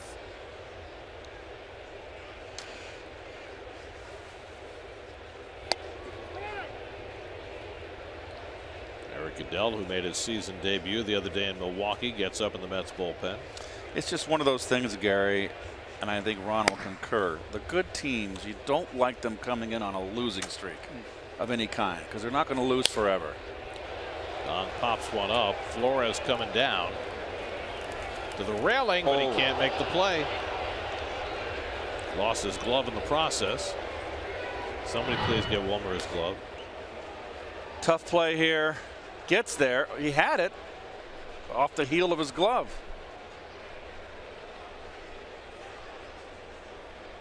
And there goes the leather. Goodbye, Mr. Rawlings.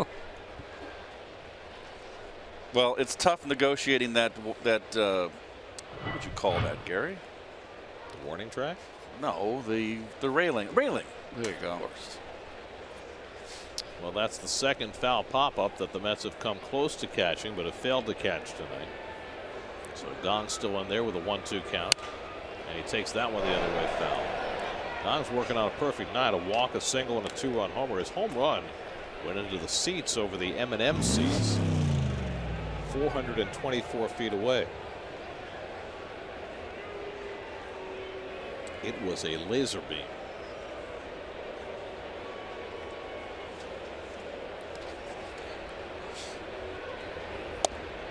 Ooh, missed it. Jeez. Anything close has been a strike from Hunter Wendelstadt. You just missed this one. It's a strike. Yep. That is a pitcher's pitch right there.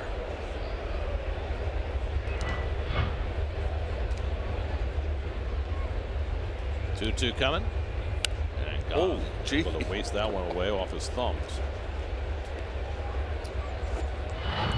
You're not supposed to laugh. Well, no. Hitters get jammed like this. I think it's brilliant. He saved his bat. Brought it in like that, and he doesn't break his bat. He's got a home run with that bat. Got to save it.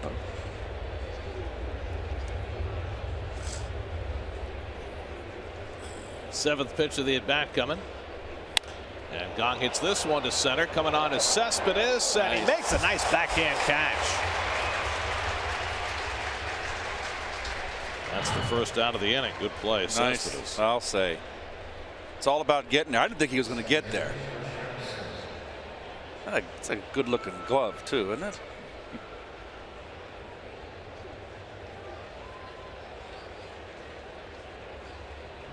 Very nice play. You just like it because it's orange and blue. Well, blue is my favorite color, too, here.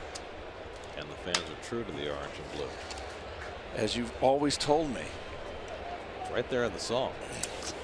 Here's Josh Harrison. A bunt singles last time up. 1 for 3. This is only the second time this year that Jim Henderson has worked more than an inning. Worked an inning and a third against the White Sox June 1st, so he has to do something he's not quite accustomed to doing, and it has not gone well for him. 2-0 to Harrison. See, throwing a lot more breaking balls in the second inning of the work. Oh, Ron, sorry. Ronnie, could you tell Keith that the Belmont Stakes has already passed? Yes, yes.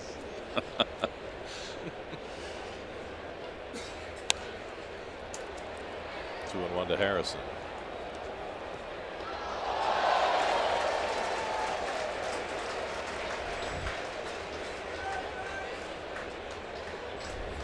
Jordy Mercer on deck.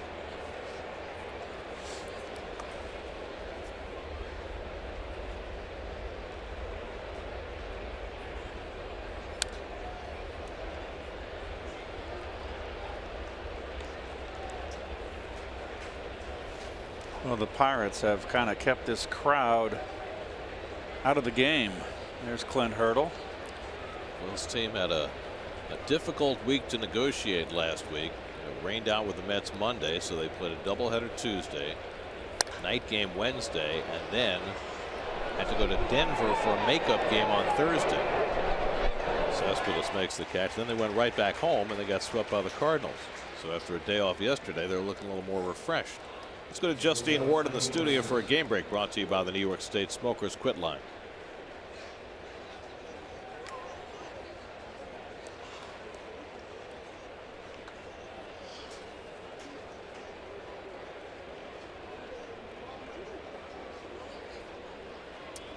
Ruining the big league debut of Zach Eflin, next young Phillies pitcher. He gave up 8 runs in his debut. Had to leave the country to do it. Right. Josh Donaldson, that was his 3rd Grand Slam home run of his career. You know, Edwin Encarnacion now with 2 RBIs today, I believe, is up to 56. Cespedes says 40. Imagine how great he's been playing. I'd like to play 81 games in that Toronto stadium. Yeah. That ball flies. Just ask R.A. Dickey. found out in a hurry.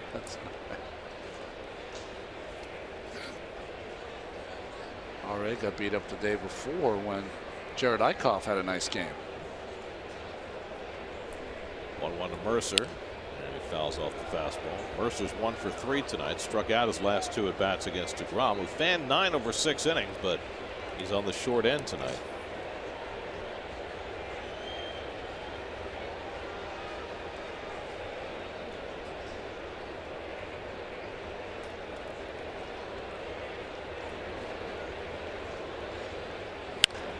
Mercer slugs one down the line, and that'll slice away and go foul.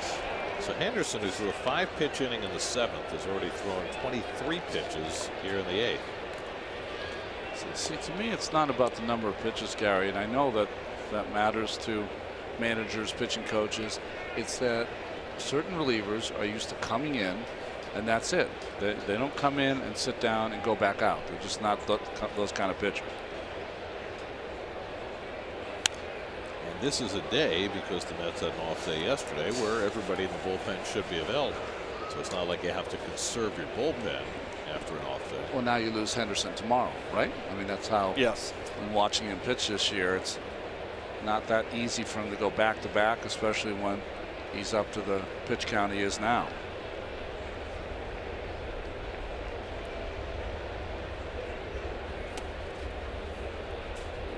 2-2 to Mercer. Chris Stewart would be next. Well, Jameson Taillon sitting and watching this now has a 4-0 lead, working on a 1-hit shutout through 7 in his second big league start. Looking for his first major league win. He is throwing a impressive ball game against the Metsies. Obviously a one-hitter, but very impressive with his curveballs. The game has progressed. He is really throwing some sharp breakers in there. You know, Keith, you're talking about the fans being taken out of the game. We saw this last year, right? When the offense is challenged, lineup is a challenge to get any real men on base or threats. Fans kind of fall asleep. Anderson comes back to strike out Mercer, and that ends the inning. But Starling Marte's 2-run homer gives Jameson Taillon a 4-0 lead.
By T-Mobile, Wilmer Flores having a fine month of June, had a terrific road trip, and sitting on top of the National League averages in June. 0 for 2 tonight, though, as he leads off for the Mets in the home 8th inning against Jamison Tyone, who's given up just 1 hit. A Curtis Granderson single in the 7th. Cold Hard Facts brought to you by Coors Light. You see Tyone's kept his pitch count down.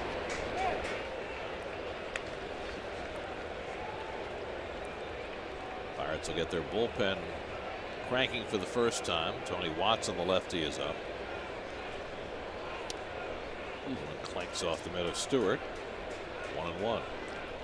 Tyone not looking like he's going to need a whole lot of help the way he's going.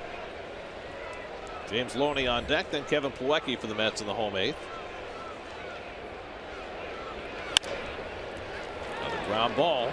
Mercer circles in, double clutches, but still has time to throw out the slow-footed Flores for the first out.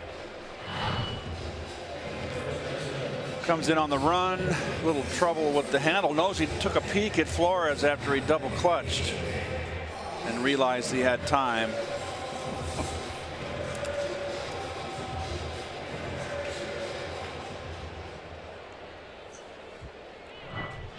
15 outs on ground balls for Jamison Tyone tonight. Remember, John Neese had 14 in his start against the Mets last week, and the Pirates had 19 in that game all told. Here's James Loney. Loney's 0 for 2 tonight, grounded out both times. You know how long James Loney's been around? This surprised me when I was looking at this today.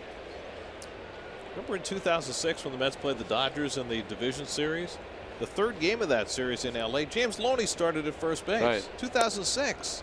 He was a rookie that year. He went 3 for 4 in that game. Mets swept that series. There's Watson up in the bullpen. Didn't occur to me that Loney had been around that long. So rare to see a pitcher go into the 8th inning. Line the other way, and Loney's got a base hit. So the Mets have their 2nd hit of the night. That was a similar hit Loney got in Milwaukee in one of the games off the end of the bat, which means it tells me he's not covering that outside corner of the plate where he's positioned in the batter's box. And I guess one more batter. If he gives up another hit, he's going to be toast. There's Plawecki, who was hit by a pitch and then struck out. 0 for 1. Matt Reynolds out on deck to pinch hit, with the pitcher spot due up next.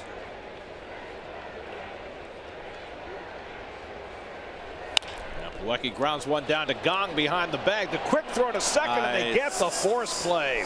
Terrific play by Jung Ho Gong for the 2nd out. Nice. No chance to turn 2. Nice first baseman stretch from Josh Harrison there. And this is the play. Backhand. I mean, it's a big league play. I mean, you're a big league player. You should make this play. But he realizes he's got to hurry that throw. Now Matt Reynolds has gone back in the dugout, and Michael Conforto is going to be the pinch hitter. So Conforto, who got a cortisone shot in his wrist yesterday and was supposed to be taking a couple of days off. He's got a strained cartilage in that wrist. Well enough to take the swings here. Terry Collins was adjusting that for the game, said he'd be doing therapy throughout the game, then that he would be available late. Here he is. It's been a very rough stretch for Conforto since the 1st of May, hitting right around 150. Now, the one thing about cortisone shots, folks, I mean, they're a miracle when you have inflammation and you need to play. But if they go in there and inject you and don't hit the spot where the injury is, it'll do absolutely nothing. It has to be localized right where the injury is. And then because it's got a little bit of Novocaine in it, you get a little numbness. That's why he's getting the 2 days. You see the particularly rough stretch for Conforto over the last 3 weeks. And he's quickly in a 2-strike hole here against Tyone.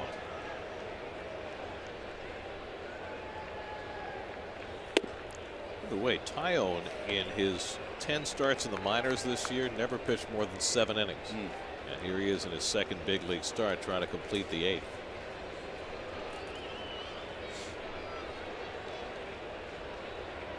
Plawecki at first and 2 out. And Conforto struck out on the breaking ball. Inning over. 5 strikeouts for Tyone. He's got 8 scoreless innings. Will they give him the 9th? 4-0 Pittsburgh.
Tomorrow at 5:30, join the debate as Chris Carlin and John Hein get you ready for Noah Syndergaard's start tomorrow night. Loudmouths presented by Cheapo Air tomorrow at 5:30 only on SNY. Looks like Jamison Tyone is done after 8 scoreless innings in his second big league start. Oh, come on, Skip. I think it's Chris's turn to lay on the couch tomorrow for a psychiatric questioning during the Loudmouth show.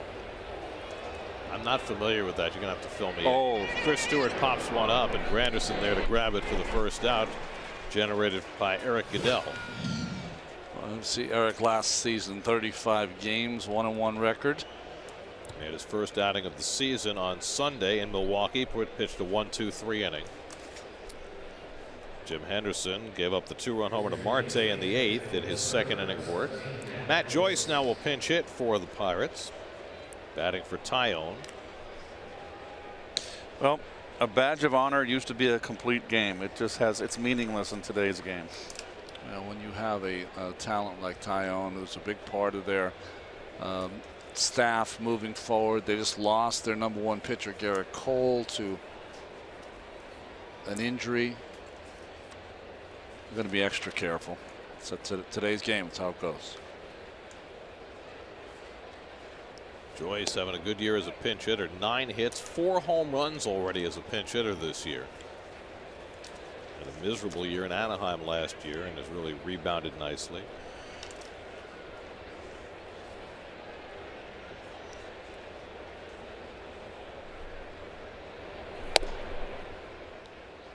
Ball and a strike. Well, the Mets will have the top of the batting order coming up in the bottom of the 9th. De Aza, Cabrera, and Granderson. Looks like they have the lefty getting ready to face them. Sean Rodriguez on deck and set to bat for the first time. And Joyce fouls it back, 1-2. Jacob deGrom went the first 6, allowed 2 runs, 6 hits, struck out 9. Jim Henderson went 2, allowed 2 runs on 1 hit. And Terry Collins has not seen his offense respond at all. 2 measly singles over the first 8 innings.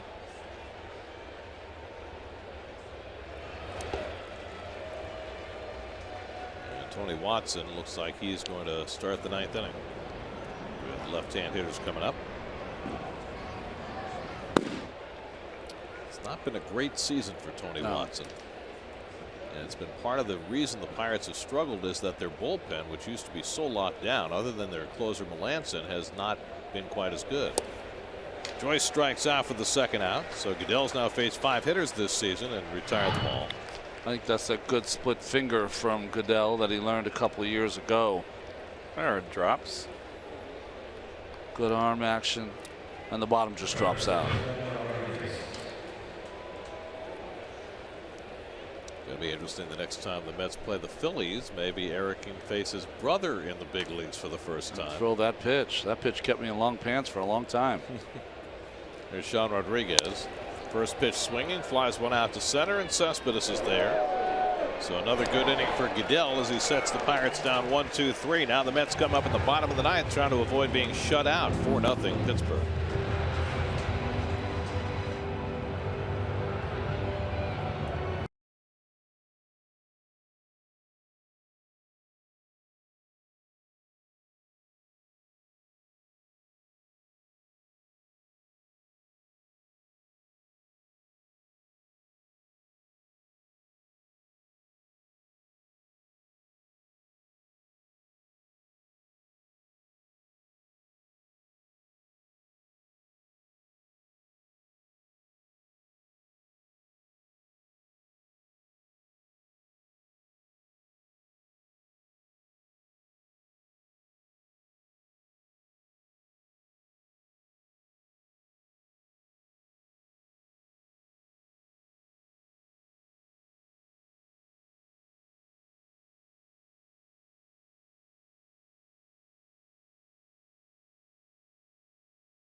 So it's Geico Sports Night. Doug Williams will be in the chair. Ryan Fitzpatrick not there.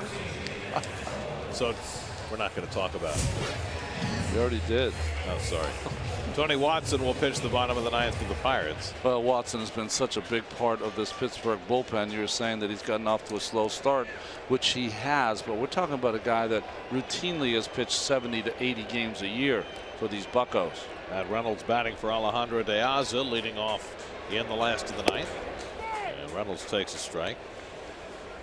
So Syndergaard will get the ball tomorrow.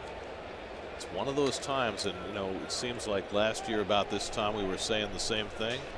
If you're a starting pitcher and you pitch for the Mets, you have to go out there thinking I have to throw a shutout. It's drilled to right field beyond the reach of Polanco, and Reynolds has been doing a terrific job off the bench for the Mets. Has another pinch hit. This one a double. You know, he's been doing a lot of it the same way too, hitting that ball on the outside part the opposite way. Dropped one in Miami and now hit it over the head of Polanco. Right down the pipe fastball, Ron, and it's a ball you can pull, and that is the reason you said he's been successful, as he's been using that opposite field gap. So the Mets have their 3rd hit, their first extra base hit of the night. We'll see if that can jumpstart them here in the 9th. Now they'll get Mark Melanson to work in the Pirate bullpen. So Watson, who has struggled, gives up a leadoff double, and now is Dribble Cabrera, who's 0 for 3 tonight. Takes a strike. I wouldn't be surprised tomorrow against Locke if Reynolds doesn't find himself in the lineup somewhere. There's Melanson, who's had a tremendous start to his season. Over the last 2 seasons, he's the only guy who has more saves than J.R.'s Familia. Ball to strike to Cabrera. Curtis Granderson waiting on deck. And Cespedes behind him. Looks like Watson, Ronnie, sometimes aims the ball in there a little bit. Yeah, he throws so far across his body. I think his mechanics are just a little off kilter right now. He has a good looking fastball on the inside, 1-2.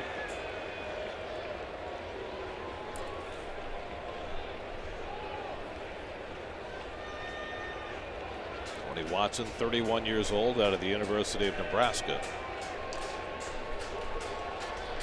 Working ahead in the count to Cabrera.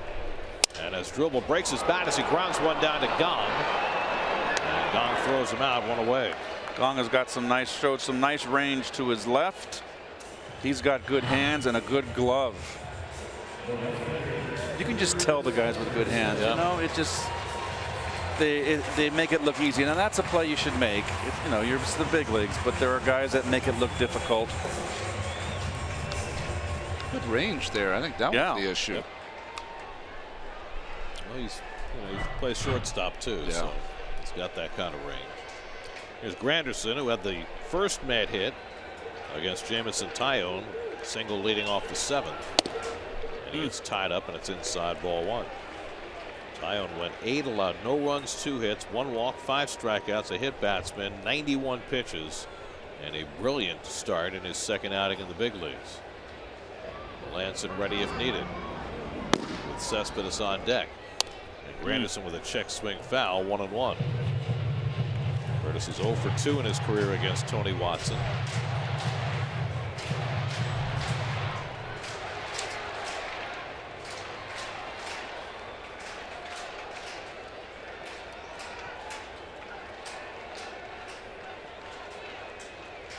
Reynolds a pinch hit, double to lead off the inning. Granderson batting with 1 out, and he grounds 1 foul as Watson came in on him, 1-2.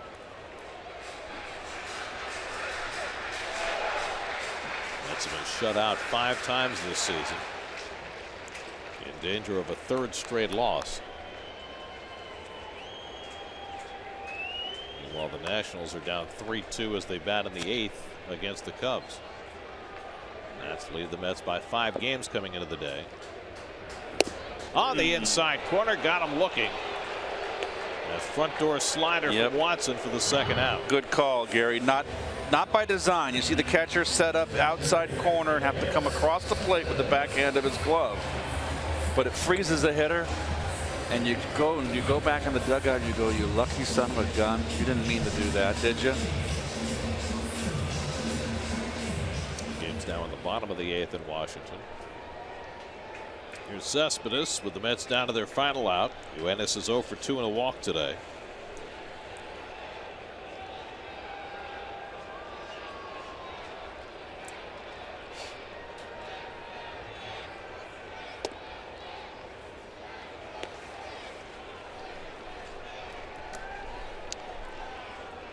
Pirates have beaten the Mets 9 straight times before the Mets won the finale of that series last week in Pittsburgh. And the Pirates 1 out away from picking up where they left off. Cespedes out in front, 1-1. Little change up from Watson. Just down enough.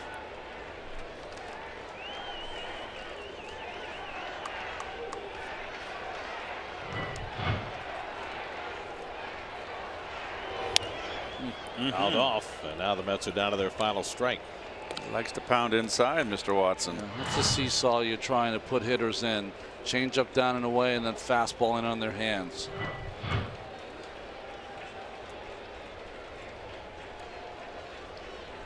Mr. Hurdle's 1 out away from 998 managerial victories.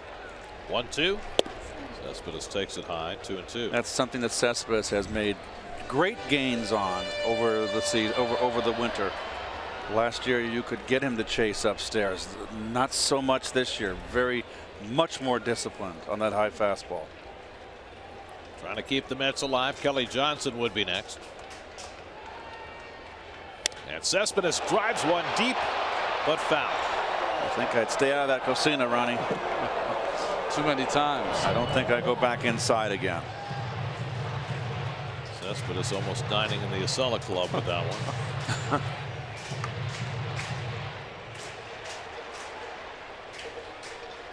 I think with Cespedes, he can take that fastball and hit it foul for a homer. But if you hang a changeup, he can hit one out of the ballpark too.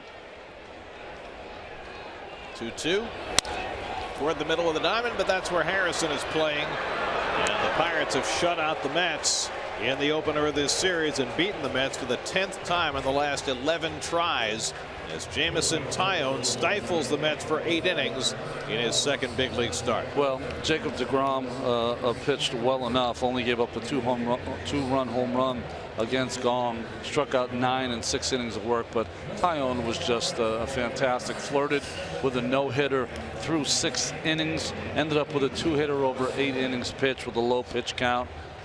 Just an outstanding game. And as you said, deGrom threw a credible ball game and made one mistake. And that was in the 6th inning, the 2-run home run to Gong. That was Gong's 9th. Henderson would give up another 2-run home run to Marte, his 6th. Taillon gets his first major league victory. Game summary presented by Verizon. Pair of 2-run homers for the Pirates. Plenty tonight as the Mets lose their 3rd in a row, as the Pirates win at 4-0. 5th time, 6th time now the Mets have been shut out this season. We'll come back with more from Citi Field in just a moment.